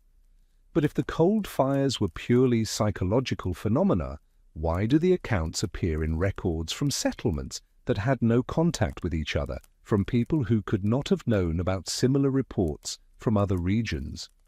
The consistency of description across time and space suggests something real was being observed, even if we cannot now determine what that something was. The question remains open, drifting like smoke through the historical record. One account, preserved in a letter from a settlement near Lake Baikal, describes a cold fire appearing in the center of a gathering of families who had come together for a winter celebration. The writer notes that the flame appeared as if from nowhere, dancing above the packed snow floor like a living thing, and that it cast enough light to see faces clearly, but provided no warmth at all. The flame persisted for what the writer estimates as the time it takes to say 3 prayers, then vanished, leaving no trace of fuel or burning. The witnesses were unsettled but also fascinated, and the writer records that the event was discussed for the remainder of the winter, with various theories proposed but no consensus reached. What strikes the modern reader is the observer's precision, the attempt to be accurate about duration and appearance, the acknowledgement of uncertainty about causes, the recording of multiple perspectives. This is not the writing of someone inventing a story or exaggerating for effect, but of someone trying to document something genuinely puzzling. There are also the decorated lamp vessels, ceramic pieces recovered from several sites that bear geometric patterns scratched or painted onto their surfaces. These decorations appear to have been applied before firing, suggesting they were part of the original design rather than later additions. The patterns are not random. They repeat across different vessels from the same site and sometimes across different sites, separated by considerable distances. Lines, triangles, cross-hatching, radiating marks like sun rays. These motifs appear again and again, and they clearly meant something to the people who made them. Archaeologists have proposed various interpretations. The patterns might be purely aesthetic, an expression of the human impulse to beautify functional objects. They might be ownership marks identifying whose lamp was whose in a communal setting. They might be symbolic, representing concepts or beliefs related to light and darkness, sun and moon, protection and blessing.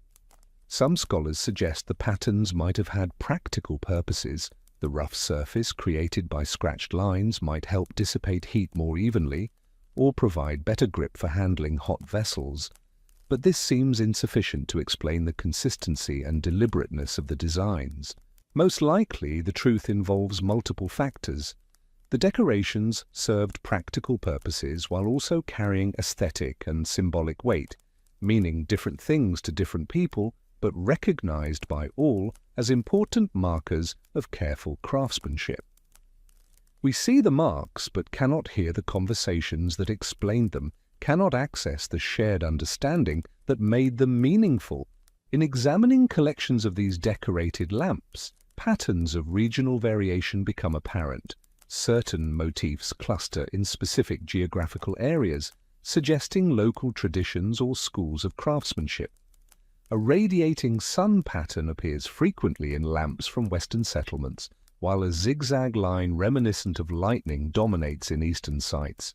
These regional signatures tell us that despite the isolation of individual settlements, there was enough communication and movement between communities to establish distinctive artistic traditions. People were not entirely cut off from one another.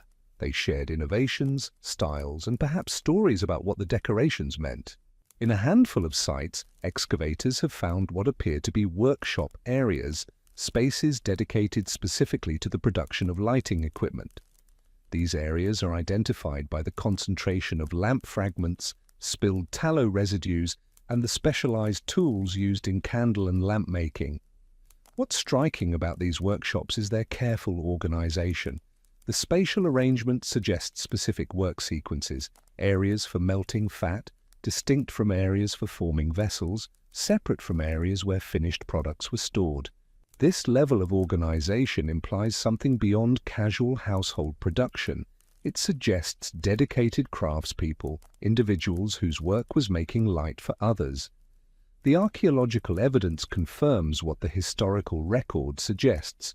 Even in small settlements, specialization occurred, and the production of light was considered important enough to justify having someone focus on it rather than distributing the task equally among all families. But the workshops also contain anomalies. Several show evidence of fire damage, not catastrophic destruction, but controlled burning, as if fires were set deliberately in specific areas for purposes we don't understand. One workshop site contains a circular arrangement of stones with heavy charring located away from the main work areas, clearly not part of the practical production sequence. What was burned there? Were these fires part of a blessing or purification ritual connected to light making? Were they simply practical tests of materials or techniques that happened to leave dramatic traces? The stones remember the heat, but not the reasons. The circular arrangement suggests ceremony or at least intentional design, but we cannot know what ceremony, what intention. Some workshops show evidence of having been maintained over multiple generations, foundation layers containing artifacts from different periods, repairs and modifications that extended the working life of the structures. This continuity suggests that the role of lightmaker was passed down, perhaps within families, creating lineages of specialized knowledge and skill. The accumulation of tools and materials across generations would have created a kind of institutional knowledge, with each generation adding refinements and innovations to inherited techniques. The archaeological layers preserve this progression, showing us how methods evolved and improved over time. In recent years, archaeologists working in collaboration with indigenous community members have applied traditional ecological knowledge to interpret some of these mysteries. Evenki consultants examining photographs of artifact assemblages have pointed out details that trained archaeologists missed, the way certain lamp fragments show wear patterns consistent with being carried rather than stationary, suggesting they were used by travelers or hunters rather than in households. The way soot deposits on vessel interiors indicate what kinds of fuel were being burned: animal fat versus plant oils versus mixed compounds. The way certain tool marks on wooden wick holders match techniques still used in some communities today. This collaborative approach has opened new interpretations, revealing that much of what seemed mysterious was actually practical knowledge that simply hadn't been recorded in written sources. The consultants can look at an artifact and immediately recognize its function and method of use, drawing on living traditions that provide context archaeological analysis alone cannot access. But even with this expanded understanding, some mysteries remain irreducible. The consultants acknowledge gaps in their own traditions, practices that were discontinued generations ago, knowledge that was not successfully transmitted, meanings that were lost when communities were displaced or disrupted by historical forces.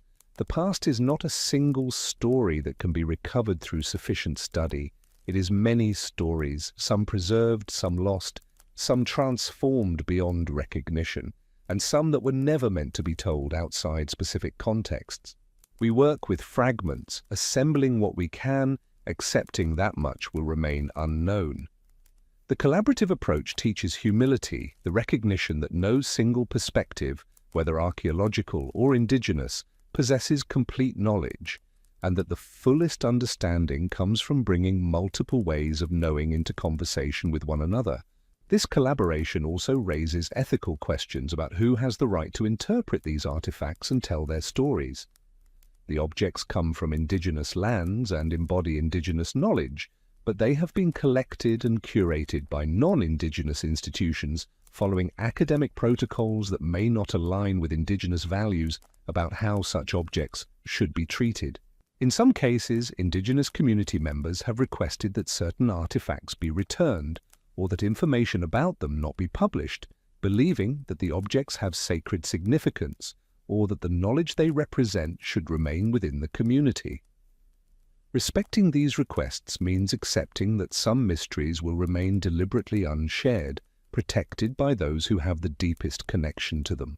Let us consider one final mystery, perhaps the most haunting, the phenomenon some researchers have called lamp graves. These are small burial sites, distinct from human graves, containing only lamps, dozens of them in some cases, carefully arranged and deliberately broken. The lamps are shattered in specific ways, not from accidental damage, but from intentional force applied to particular points on the vessels. The fragments are then arranged in patterns, sometimes mixed with ashes and small bones from fish or birds, before being covered with earth. Several of these lamp graves have been found in areas peripheral to settlements, not in the main burial grounds, but in liminal spaces, at boundaries between cultivated land and wilderness, or near water sources, or at high points with clear views of the surrounding landscape. The placement seems deliberate, chosen for qualities we can only guess at.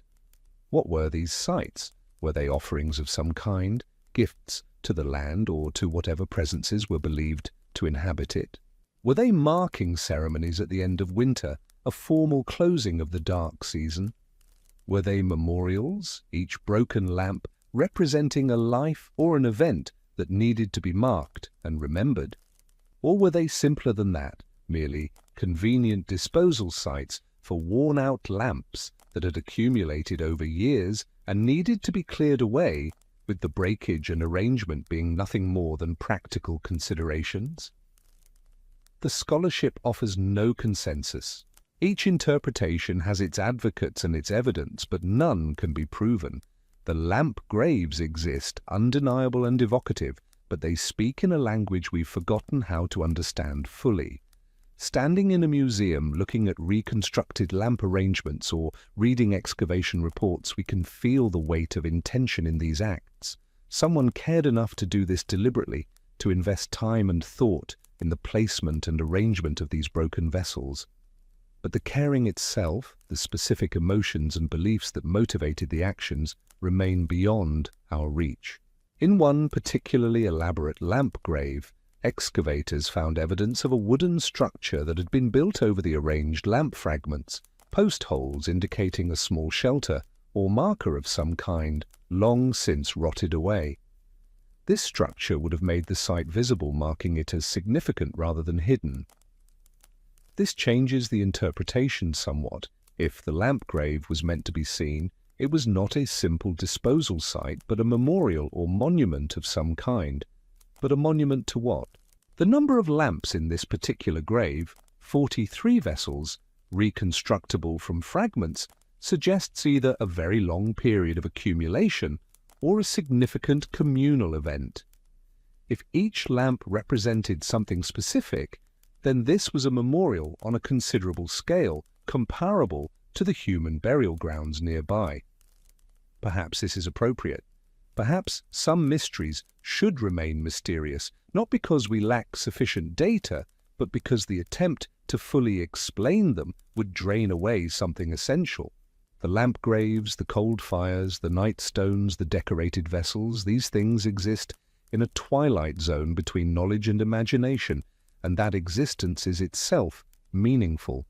They remind us that the past was lived by people whose inner lives we cannot fully access, people who experience the world through frameworks different from our own, who created meaning in ways that don't always translate cleanly into our analytical categories.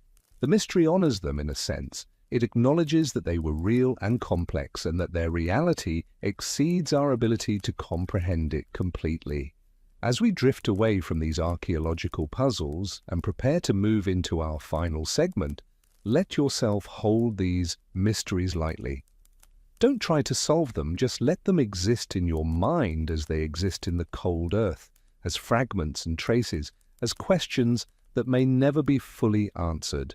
The darkness of the past is different from the darkness of winter nights, but both share a quality of depth, of spaces that resist illumination, of truths that remain hidden even when we shine our lights directly upon them. And there is something peaceful in that acknowledgement, something that allows us to rest with uncertainty rather than fighting against it. The settlers who made those lamps and lit those flames are gone now, beyond the reach of any historical inquiry, but the light they created persists in these artifacts, these enigmatic traces left behind, and in the careful attention we bring to understanding them, we create our own kind of light, softer and more questioning than the certain brightness of knowledge, but valuable nonetheless. In the end, perhaps what matters most is not solving every mystery, but recognizing that the mysteries connect us to those who came before. Their struggles with darkness, their innovations with light, their rituals and beliefs and daily practices, all of these resonate with our own need to find illumination, both literal and metaphorical, in a world that contains so much we cannot fully understand. The archaeological record, with all its gaps and ambiguities, becomes a kind of conversation across time, incomplete, sometimes frustrating, but deeply human. We speak to the past through our careful excavation and interpretation, and the past speaks back through these silent artifacts, through the patterns and anomalies that refuse to fit neatly into our explanatory frameworks. And in that conversation, in that space between knowing and not knowing, something valuable emerges, a sense of connection to human experience across centuries, a recognition that we share with those long-dead settlers the same fundamental needs, the same capacity for creativity and adaptation, the same ability to create meaning and beauty even in the harshest conditions. This connection, fragile and mediated though it may be, is itself a kind of light in the darkness. Now we turn our attention to a different kind of illumination, not the dim, carefully rationed light of common settlers, but the brighter, more abundant glow that wealth and position could secure even in the remotest territories. The experience of winter darkness was universal in the northern settlements, but the experience of light within that darkness varied dramatically depending on one's place in the social order. Even at the edge of the known world, hierarchy persisted. Even in places where survival demanded cooperation and where death made no distinction between rich and poor, the structures of privilege found ways to assert themselves. The governors and military commanders, the wealthy merchants and high-ranking clergy who represented imperial authority in these distant regions, they did not live as common settlers lived. Their winters were dark, yes, but their darkness was different, mediated by resources that ordinary people could only dream of possessing. Consider the governor's residence in a typical frontier administrative center, a wooden structure, certainly, but built on a scale that dwarfed the modest dwellings of settlers. Where common homes might measure 20 feet on a side, the governor's house might spread across 5 or 6 times that area, with multiple rooms, high ceilings, and most crucially, windows. Real windows, not stretched membranes or oiled paper, but frames filled with actual glass. Small panes, thick and imperfect, distorting the view, but transparent nonetheless. In winter, these windows admitted almost no meaningful light. The sun barely rose and set almost immediately, and for most of each day the world outside was as dark as the world inside. But windows represented possibility. They represented connection to the outside, the potential for light to enter, and psychologically this mattered more than the practical illumination they provided. A person in a windowed room experienced darkness differently than someone in a windowless cabin. There was always the sense that light could return, that the darkness was temporary rather than absolute. The windows also represented wealth in the most literal sense. Glass had to be transported across vast distances, carried carefully through rough terrain, protected from breakage. Each pane represented a significant investment, a deliberate choice to spend resources on something that was, in practical terms, a luxury. The presence of glass windows in a governor's residence sent a clear message. This person has access to things you do not, maintains connections to the distant centers of power and commerce, lives according to standards that transcend mere survival. Inside these privileged dwellings, light itself was different. Where settlers burned tallow candles that smoked and sputtered and smelled of animal fat, the elite burned beeswax. Beeswax candles arrived in the settlements as part of supply shipments from distant cities, carefully packed in wooden crates, preserved and protected like the precious commodities they were. The difference between tallow and beeswax is difficult to overstate. Beeswax burns clean, producing almost no smoke, leaving no greasy residue. The flame is steady and bright, the color a warm yellow gold rather than the dim orange of tallow. And the scent, beeswax, releases a faint, sweet smell as it burns, a reminder of summer meadows and flowering plants, an olfactory benediction in the depths of winter darkness. A room lit by beeswax candles was not just brighter, but fundamentally different in character from a room lit by tallow. The air remained clear and breathable, the surfaces stayed clean. The light had a quality that seemed almost sacred, which is perhaps why beeswax was the required fuel for church candles, deemed the only light pure enough for holy purposes. The elite did not burn these candles one at a time, carefully rationed. They burned multiple candles simultaneously, 3, 5, even a dozen in a single room, creating an illumination that approached the brightness of daylight, or at least what memory suggested daylight might be after months of darkness. Visitors to the governor's residence, settlers who came to petition for assistance or to deliver reports, would enter from the frozen darkness outside into rooms blazing with light. The contrast was shocking, almost painful to eyes adapted to dimness. The brightness felt like a kind of violence, an assault on senses that had learned to navigate by shadow and suggestion.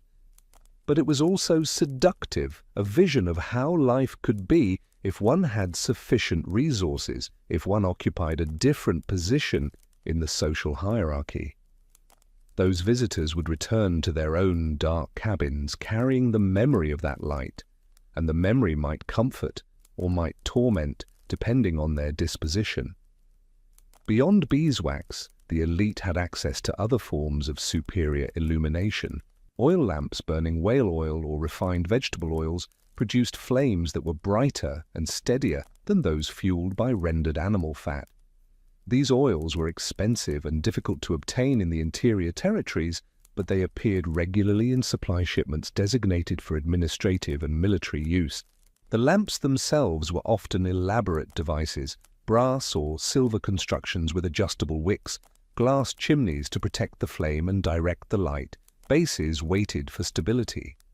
Some featured multiple wicks allowing for adjustable brightness. Others had reflective surfaces positioned to amplify and direct the light where it was most needed. These were not crude clay vessels formed by hand and fired in hearth coals. These were manufactured objects, products of distant workshops where craftspeople specialized in lamp making, where designs had been refined over generations to maximize efficiency and elegance. A high-quality oil lamp could produce as much light as a half-dozen tallow candles while consuming less fuel and producing no smoke. It represented not just wealth, but connection to a wider world of technological advancement and commercial networks. The maintenance of such lamps required knowledge and materials, special cleaning solutions for the glass chimneys, replacement wicks of particular specifications, tools for adjusting mechanisms. All of this was available to the elite, but not to common settlers, creating yet another division between those who lived with abundance and those who scraped by with sufficiency.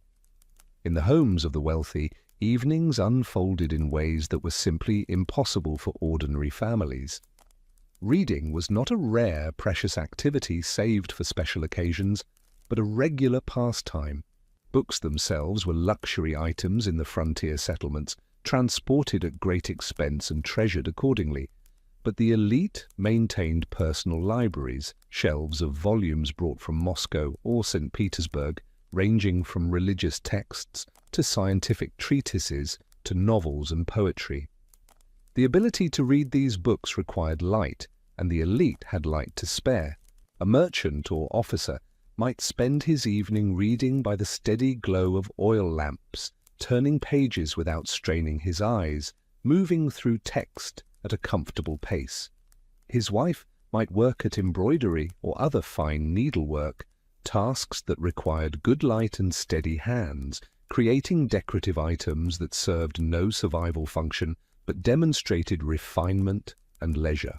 Their children might practice letters or study languages or engage in other educational pursuits that assumed abundant illumination. These activities were not just made possible by superior light, they defined a different relationship to winter itself. Where common settlers endured winter as a trial to be survived, the elite could maintain something closer to normal life, their routines disrupted by darkness, but not fundamentally transformed by it. Social gatherings in elite circles continued through winter in ways that were impossible for common families. A governor might host dinners for officers and officials, for visiting dignitaries or successful merchants. These gatherings took place in the evening naturally, but the evening was illuminated as if it were day. Chandeliers, rare and precious, brought across vast distances with enormous care, held dozens of candles, all burning simultaneously. The rooms glowed with light that reflected off polished surfaces, off silver tableware and crystal glasses, creating a brilliance that seemed almost defiant, a declaration that darkness and scarcity could be held at bay through sheer force of resources. Guests at these gatherings dressed in fine clothing, unsuited for outdoor winter conditions, silk and velvet, delicate fabrics that would be destroyed by the harsh realities of frontier life. They engaged in conversations about politics and culture, about events in the distant capital, about ideas and philosophies. They ate elaborate meals, multiple courses, delicacies preserved or imported at great expense. And all of this unfolded in light, constant and unwavering, so that the winter night outside became irrelevant, reduced to a backdrop rather than a dominating presence. The contrast between these gatherings and the quiet, dim evenings in settlers' cabins was absolute. It was not just a difference in degree, but a difference in kind, two entirely separate experiences of what winter meant and how human life could be organized within it. Yet even for the elite, winter imposed constraints. The supply chains that brought beeswax and whale oil and glass chimneys were long and fragile. Ships arrived in northern ports only during the brief summer months. Winter closed the waterways and made overland transport nearly impossible. What was brought in summer had to last through winter, and sometimes supplies ran short. There are accounts in administrative correspondence of winters when even the governor's residence ran low on candles, when oil lamps were rationed, when the brightness that symbolized power and privilege dimmed significantly. These shortages were rare, but they happened, and when they did, the elite experienced a taste of what ordinary settlers lived with constantly. The letters and diaries from such periods are revealing. Officials wrote with frustration and anxiety about the shortage of light, about the difficulty of conducting administrative work in dimness, about the psychological weight of darkness pressing against their carefully maintained routines. What settlers accepted as the basic condition of winter life felt to the elite like a crisis, a temporary disruption of proper order that needed to be resolved as quickly as possible. This difference in perception illuminates the nature of privilege more clearly than any amount of comfort ever could. Privilege is not just having more, it is expecting more, assuming that certain conditions are rights rather than luxuries, experiencing their absence as deprivation rather than normalcy. The clergy occupied a particular position in this hierarchy of light.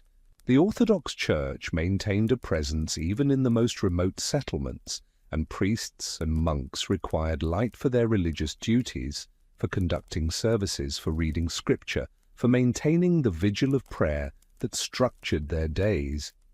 Church buildings, even small chapels in frontier settlements, were typically better illuminated than any dwelling except the governor's residence. The altar was required by tradition to be lit by beeswax candles during services, and even outside of services lamps burned before icons, maintaining a constant presence of light in the sacred space. This light served theological purposes. It symbolized the divine presence, the light of Christ, the illumination of truth in a dark world, but it also served social purposes. The Church's relative abundance of light demonstrated the importance of religious authority, the priority of spiritual concerns over material comfort. When settlers attended services, they entered a space brighter than their homes, and this brightness was part of the worship experience, a sensory component of encountering the sacred. The services themselves were designed to be experienced in this light, the gleam of gold leaf on icons, the rich colors of vestments, the movement of the priest through clouds of incense. All of this was meant to be seen clearly to create an aesthetic experience that elevated the mind toward contemplation of divine mysteries. Without adequate light, the full effect was lost, and so the Church invested in illumination even when other resources were scarce. But this investment created tensions. Settlers who struggled to light their own homes looked at the candles burning before icons and sometimes questioned the allocation of resources. Should not the living take priority over symbols? Should not children straining to see in dimness matter more than the illumination of painted wood and gold leaf? These questions were rarely voiced openly. To question the church was dangerous both spiritually and socially, but they surfaced in subtle ways, in hesitations about contributing to the church's candle fund, in comments that seemed innocent but carried undertones of resentment. The priests navigated these tensions carefully. Some reduced the number of candles used in services, making symbolic gestures toward shared hardship. Others emphasized the spiritual value of light, preaching sermons about how the illumination of the church benefited everyone by maintaining a beacon of hope in the darkness. Still others simply ignored the tension, asserting that the proper order of things placed divine worship above human comfort, and that questioning this order was itself a sin. The archives contain records of conflicts between priests and parishioners over candle usage, small disputes that reveal larger anxieties about fairness, about who deserved light and how much, about whether privilege could be justified when everyone suffered to some degree. The military garrisons stationed in frontier settlements represented another dimension of privilege and light. Soldiers were essential to imperial control of these territories, and maintaining their morale and functionality was a priority for the administration. This meant ensuring they had adequate light for their duties, for standing guard, for maintaining weapons, for the paperwork and record-keeping that structured military life. Garrison buildings were supplied with oil lamps and candles from military stores, allocations that were regular and relatively generous compared to what civilians received. Officers had even better access to light, their quarters illuminated almost as well as the governor's residence. This disparity between military and civilian access to resources created another form of social division. Soldiers had light while settler families went without. Officers read by steady lamplight while craftspeople squinted in dimness. The justification was practical. Military preparedness required visibility, and the empire's security interests took precedence over civilian comfort. But from the perspective of settlers who saw well-lit garrison buildings while their own children worked in near darkness, the justification rang hollow. Resentments accumulated, usually unexpressed, but occasionally erupting into conflicts over resource distribution or priorities. There were instances of civilians petitioning military commanders for access to surplus lamp oil or candles, and of commanders refusing because regulations prohibited such distribution, and of tensions escalating into confrontations that required intervention by higher authorities. Light, in these contexts, became a political issue, a tangible measure of who mattered and whose needs took priority. Among the elite themselves, subtle gradations of privilege existed. A governor had more and better light than a senior military officer, who had more than a successful merchant, who had more than a minor official or junior priest. These distinctions were carefully observed and maintained, part of the complex dance of status that structured social relationships even in remote locations. The number of candles one burned at dinner, the quality of one's lamps, the brightness of one's social gatherings, all of these communicated position and were read by others as indicators of power and favor. To appear at a social gathering with inadequate light was embarrassing, a sign of financial difficulty or declining status. To illuminate one's home more brightly than one's position warranted was presumptuous, an attempt to claim status not properly earned.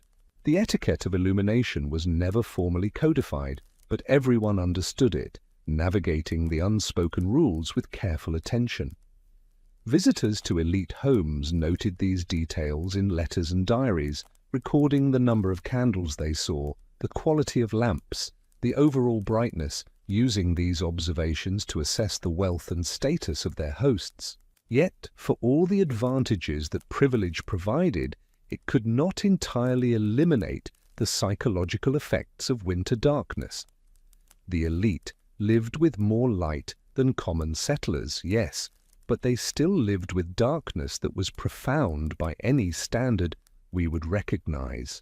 Even the brightest room in the governor's residence was dim by our electric standards, the light uneven and flickering, creating shadows that moved and shifted. Even the wealthy experienced the long nights, the sense of time stretching endlessly, the disruption of normal rhythms that came from living in a place where the sun barely appeared. Some adapted better than others. There are accounts of officials who thrived during winter, posting to the northern territories, who found the darkness contemplative and the isolation conducive to focused work. But there are more accounts of those who struggled, who became depressed or anxious, who drank too much or became irrationally angry over minor frustrations, who counted the days until they could return to more temperate regions. Privilege provided insulation from the worst hardships of winter darkness, but it could not provide immunity. The human need for light runs deeper than what any amount of candles can satisfy. We are diurnal creatures, adapted for daylight, and prolonged darkness affects us in ways that comfort and resources can only partially address. Even in the brightest elite gatherings, there was often an undertone of desperation, a sense that the gaiety and conversation were defenses against something that pressed from outside. The long winter nights tested everyone, regardless of rank. What differed was the resources available to mount that defense, the tools and comforts that could be deployed to maintain normalcy in abnormal conditions. As winter progressed and supplies inevitably dwindled, even elite stores were finite. The gap between privileged and common experiences would narrow slightly. The governor's residence might reduce from a dozen burning candles to 8, then 6, then 4. Oil lamps might be used more sparingly, saved for essential tasks rather than left burning for ambiance.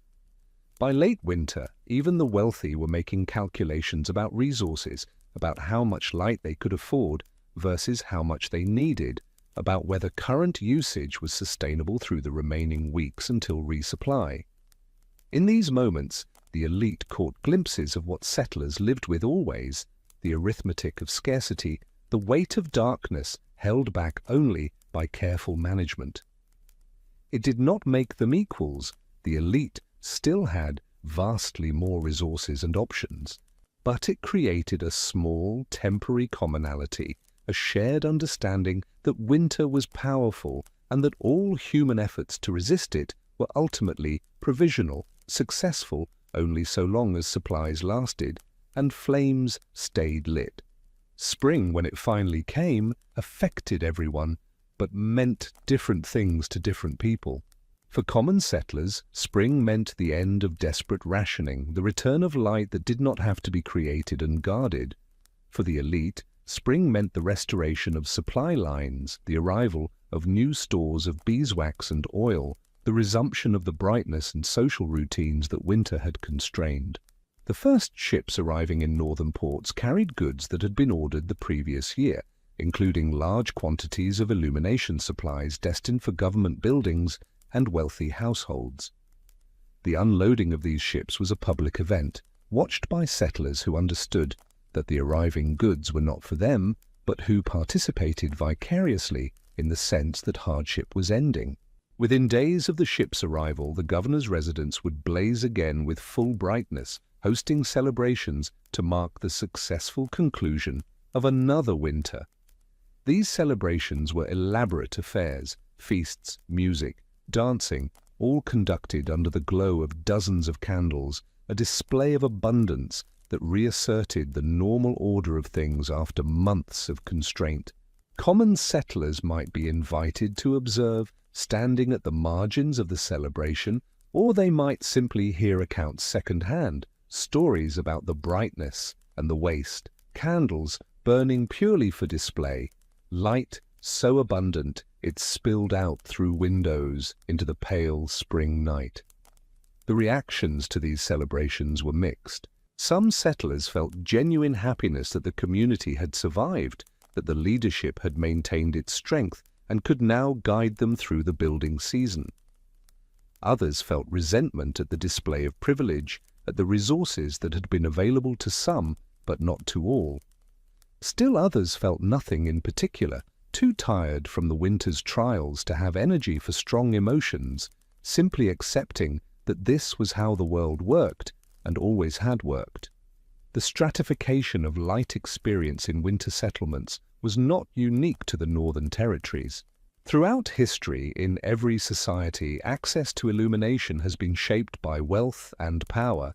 Kings and nobles lived in palaces lit by thousands of candles, while peasants made do with rushlight and firelight. The pattern is ancient and nearly universal. What was distinctive about the frontier settlements was the starkness of the contrast compressed into such small spaces. The governor's bright residence might be only a few hundred feet from cabins, where families huddled in dimness, close enough that the glow from elite windows was visible to those who had no such light themselves.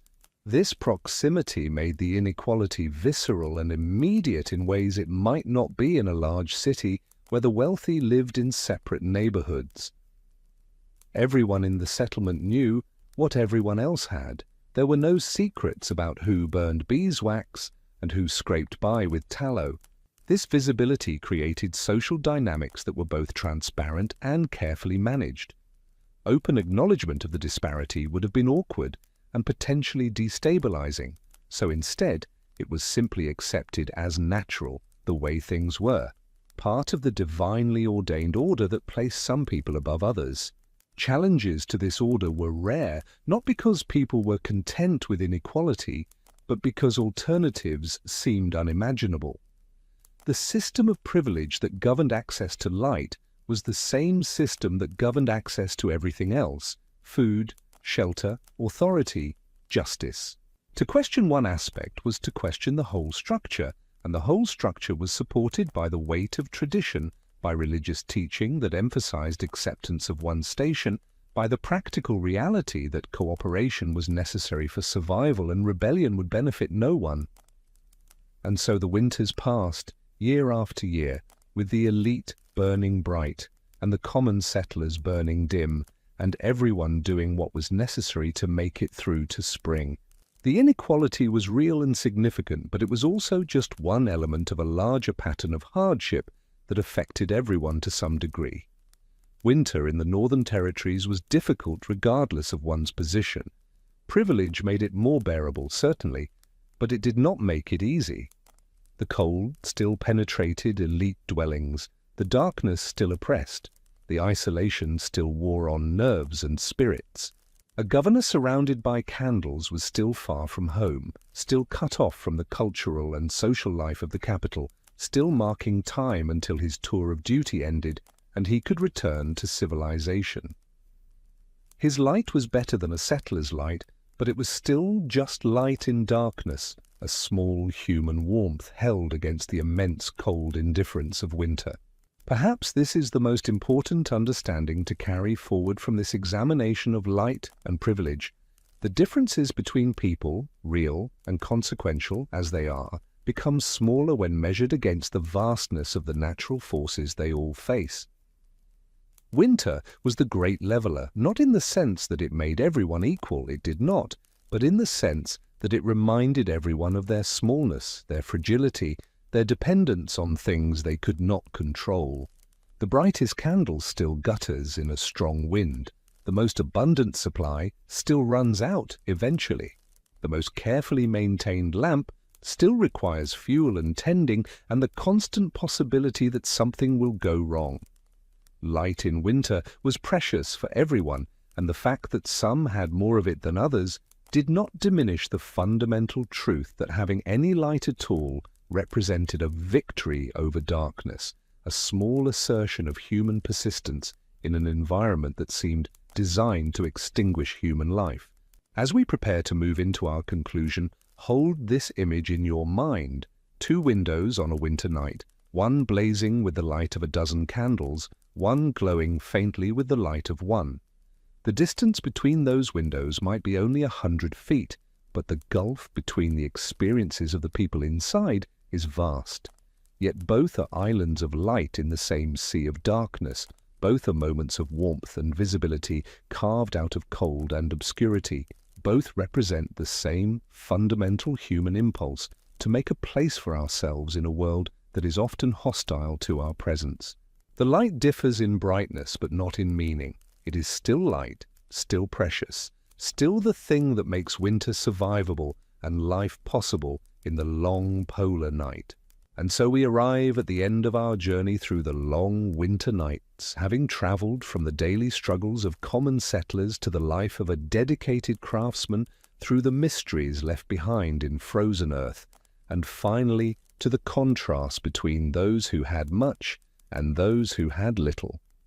All of it, every candle dipped, every flame tended, every hour spent in darkness, was part of the same human story, the story of how people endured in places that seemed barely habitable, how they created light and warmth and meaning in conditions that threatened to extinguish all three.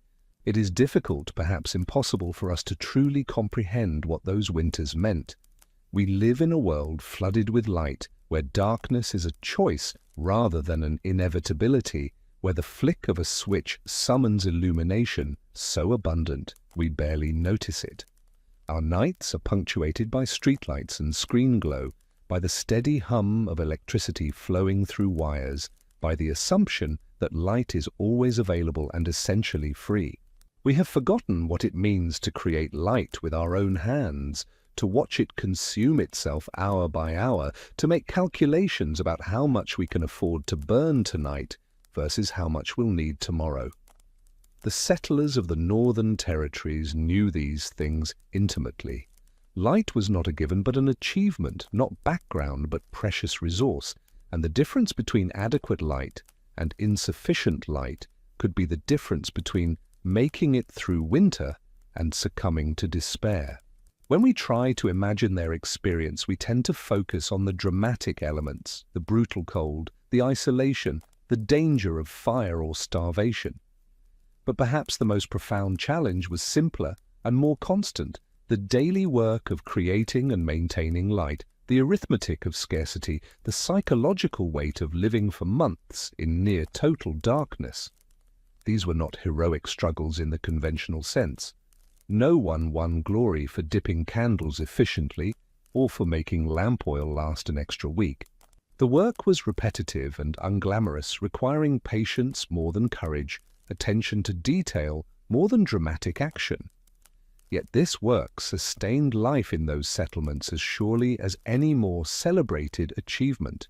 Without people willing to do the slow, careful work of creating light, the settlements could not have survived. The darkness would have won, not through any single catastrophe, but through the accumulated weight of months lived without adequate illumination, through the depression and disorientation and practical difficulties that come from trying to live human lives in conditions humans were not designed for. The stories we've followed tonight, the anonymous settler rationing tallow, Ilya Mikhailovich perfecting his craft, the mysterious practices hinted at in archaeological remains, the elite maintaining their privileges even at the edge of the world, these are all variations on the same theme. People adapt. They find ways to survive in environments that seem impossible. They develop skills and knowledge. They create tools and techniques. They establish routines and rituals that give structure to chaos. And they do all of this not because they're particularly noble or because they have special qualities we lack, but simply because they're alive and life persists, stubbornly and persistently, even in the most unlikely places. The light they created was never sufficient. It was always compromised, smoky, dim, unsteady, expensive in terms of time and resources. It never fully replicated the brightness of day or eliminated the oppressive presence of darkness. But it was enough. It allowed work to continue, meals to be prepared, children to be taught, communities to gather. It provided something beyond practical illumination. It provided hope, a visible demonstration that human effort could push back against the darkness, that warmth and light could exist even in the coldest, most remote places. This is what we inherit from them, Not just the techniques of candle making or lamp design, not just the historical record of how winter settlements functioned, but something less tangible and more important. We inherit the knowledge that light can be created even in profound darkness, that community can exist even in isolation, that life can be sustained even in places that seem designed to extinguish it. We inherit their persistence. When we flip a switch and light floods a room, we're participating in a very old story, the human insistence on having light, on making our environments visible and warm, on refusing to accept darkness as final or absolute. The technology has changed dramatically, but the impulse remains the same. We want to see and be seen. We want to extend our days beyond the limits that nature imposes. We want to create spaces where we feel safe and comfortable and human. The settlers understood this at a fundamental level that we've largely forgotten. For them, light was not a convenience but an achievement, not background but foreground, something that required constant attention and care.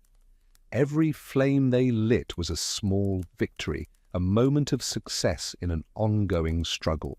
When we think about comfort now, we think about physical ease, soft furniture, climate control, abundant food. But comfort is also psychological and emotional. It's the feeling of safety, of having what you need, of being able to relax, because immediate survival is not in question. The settlers' pursuit of light was a pursuit of comfort in this deeper sense. They were creating conditions where they could be human rather than merely surviving, where they could read and talk and work and play rather than just enduring in darkness. The difference between a cabin lit by one candle and a cabin in total darkness might seem small to us, but to the people living there, it was the difference between a home and a cave, between community and isolation, between human life and something less than that. As we bring this journey to a close, consider where you are right now. Perhaps you're in a well-lit room, or perhaps you've dimmed the lights to create a more restful atmosphere. Perhaps it's night outside, or perhaps it's day, and you're listening with curtains drawn. Whatever your circumstances, you have control over the light around you in ways the settlers could never imagine. You can make it brighter or dimmer with trivial effort. You can change its color and intensity. You can eliminate it entirely if you choose, knowing that it will return instantly when you want it back. This abundance is so normal to you that you probably don't think about it. It's just how life is, the background condition of modern existence. But pause for a moment and appreciate what this abundance represents. It represents generations of human ingenuity and effort, centuries of development in everything from materials science to electrical engineering. It represents vast infrastructure, power plants and transmission lines, manufacturing facilities and supply chains. It represents a degree of control over our environment that would have seemed magical to the settlers we've been following tonight.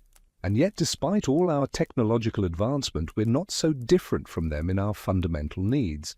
We still need light to feel safe and comfortable. We still experience darkness as oppressive if it's prolonged and absolute. We still gather around sources of illumination, not candles and hearths perhaps, but screens and lamps, because something in us is drawn to light, needs it, finds in it a kind of reassurance that we're not alone in the void. The settlers knew this instinctively. They understood that light was not just practical, but symbolic, not just functional, but meaningful. When they lit a candle in their dark cabin, they were not just making it possible to see. They were asserting that human warmth and human presence mattered, that their small space was worth illuminating, that the darkness outside did not define the reality inside. We carry this understanding still, even if we're not conscious of it. When we leave a light on for someone who's coming home late, or when we light candles for a special dinner, or when we pause to watch the sun set and the lights come on in a city, we're participating in the same ancient relationship with light and darkness that the settlers lived with every day. The difference is one of degree rather than kind. Now, as we prepare to let this story fade and allow sleep to come, if it wishes to come, let yourself imagine one final scene. It's deep winter in a northern settlement. The temperature outside is far below zero. The stars are brilliant overhead, so numerous and bright they seem almost like a different kind of daylight, but they provide no warmth and almost no useful illumination. Inside a small cabin, a family is settling in for the night. The fire has been banked, covered with ash, to preserve the coals until morning. One last candle burns on the table, its flame small and steady. The family sits around this light, a mother, a father, 2 children, perhaps an elderly grandparent. They're not doing anything particularly noteworthy. One person is mending clothing, working by feel as much as by sight in the dim light. Another is simply sitting, hands folded, face relaxed in thought or perhaps in prayer. The children are quiet, drowsy, leaning against their parents. In a few minutes, someone will blow out the candle and the cabin will be dark, except for the faint glow of banked coals.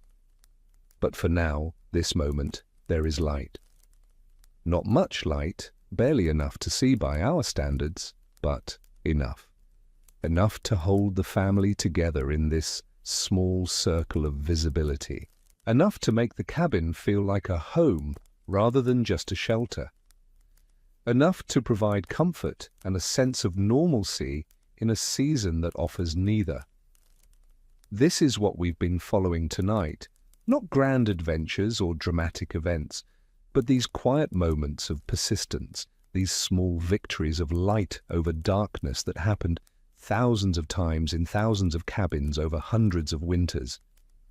Each moment was ordinary, and yet each was also profound because each represented the continuation of human life in places where that continuation was never guaranteed. The family around that candle might not survive the winter. Disease might claim one of them, or an accident, or simply the accumulated stress of cold and hardship. But in this moment, they're together, they're warm enough, they have light, and that is sufficient.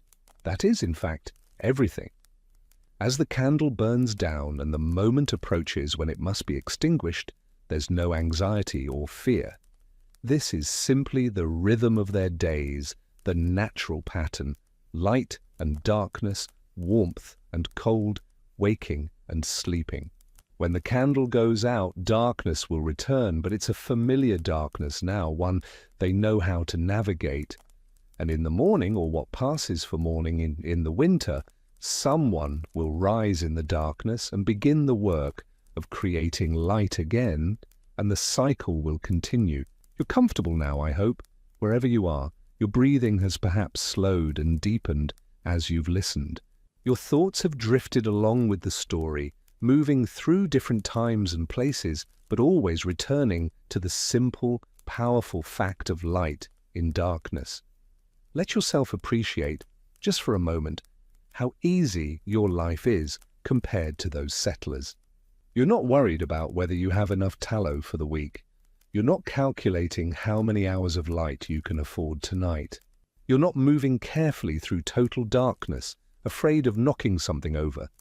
You have light whenever you want it, warmth at the touch of a thermostat, comfort that requires no effort beyond the passive benefit of living in a time and place where such comfort is commonplace. This abundance doesn't make you soft or spoiled, it makes you fortunate, and fortune is not something to feel guilty about, but something to acknowledge and appreciate. The settlers, if they could see how you live, would not resent your comfort. They would be amazed by it, delighted by it, perhaps a little envious, but mostly just glad that human ingenuity eventually solved the problems they struggled with so persistently. They worked to survive. You live with the fruits of centuries of work by people like them, people who struggled and adapted and slowly, incrementally, made life easier for those who came after. As you drift now towards sleep or simply toward a deeper state of rest, let the images from tonight's story settle gently in your mind. The hands dipping wicks into melted tallow, patient and rhythmic. The face of Ilya Mikhailovich bent over his work, concentrating on getting every detail right. The mysterious lamp graves in frozen earth, their meaning lost but their intention clear. Something mattered here, something was being marked or honored or remembered. The contrast between the governor's bright residence and the settler's dim cabin, both existing in the same darkness but experiencing it so differently. Let these images be like the candles themselves, small points of light in the darkness of history, illuminating moments and lives that might otherwise be invisible, helping us see a little more clearly what it meant to be human in a different time and place. The settlers are gone now, their cabins have collapsed, their tools have rusted or rotted, their names have been mostly forgotten. But the light they created persists in a metaphorical sense, in the knowledge they passed down, in the communities they sustained, in the children who survived winter because someone took the time to make candles carefully and well. We are their inheritors, connected to them by an unbroken chain of light makers and light users stretching back through time. The flame we light today, whether literal or metaphorical, carries forward the same impulse that drove them, the refusal to accept darkness as final, the insistence on creating warmth and visibility and human space even in difficult conditions. Your breathing is slow and steady now. Your body is relaxed, comfortable, warm. The story is ending, but the feeling it's created can linger. A sense of calm, of perspective, of connection to something larger than your immediate concerns. The settlers would understand this feeling. After hours of work in dimness, after the day's struggles were done, and the candle was finally lit, they must have felt something similar. A release of tension, a settling into the present moment, an acceptance that they'd done what they could, and now it was time to rest.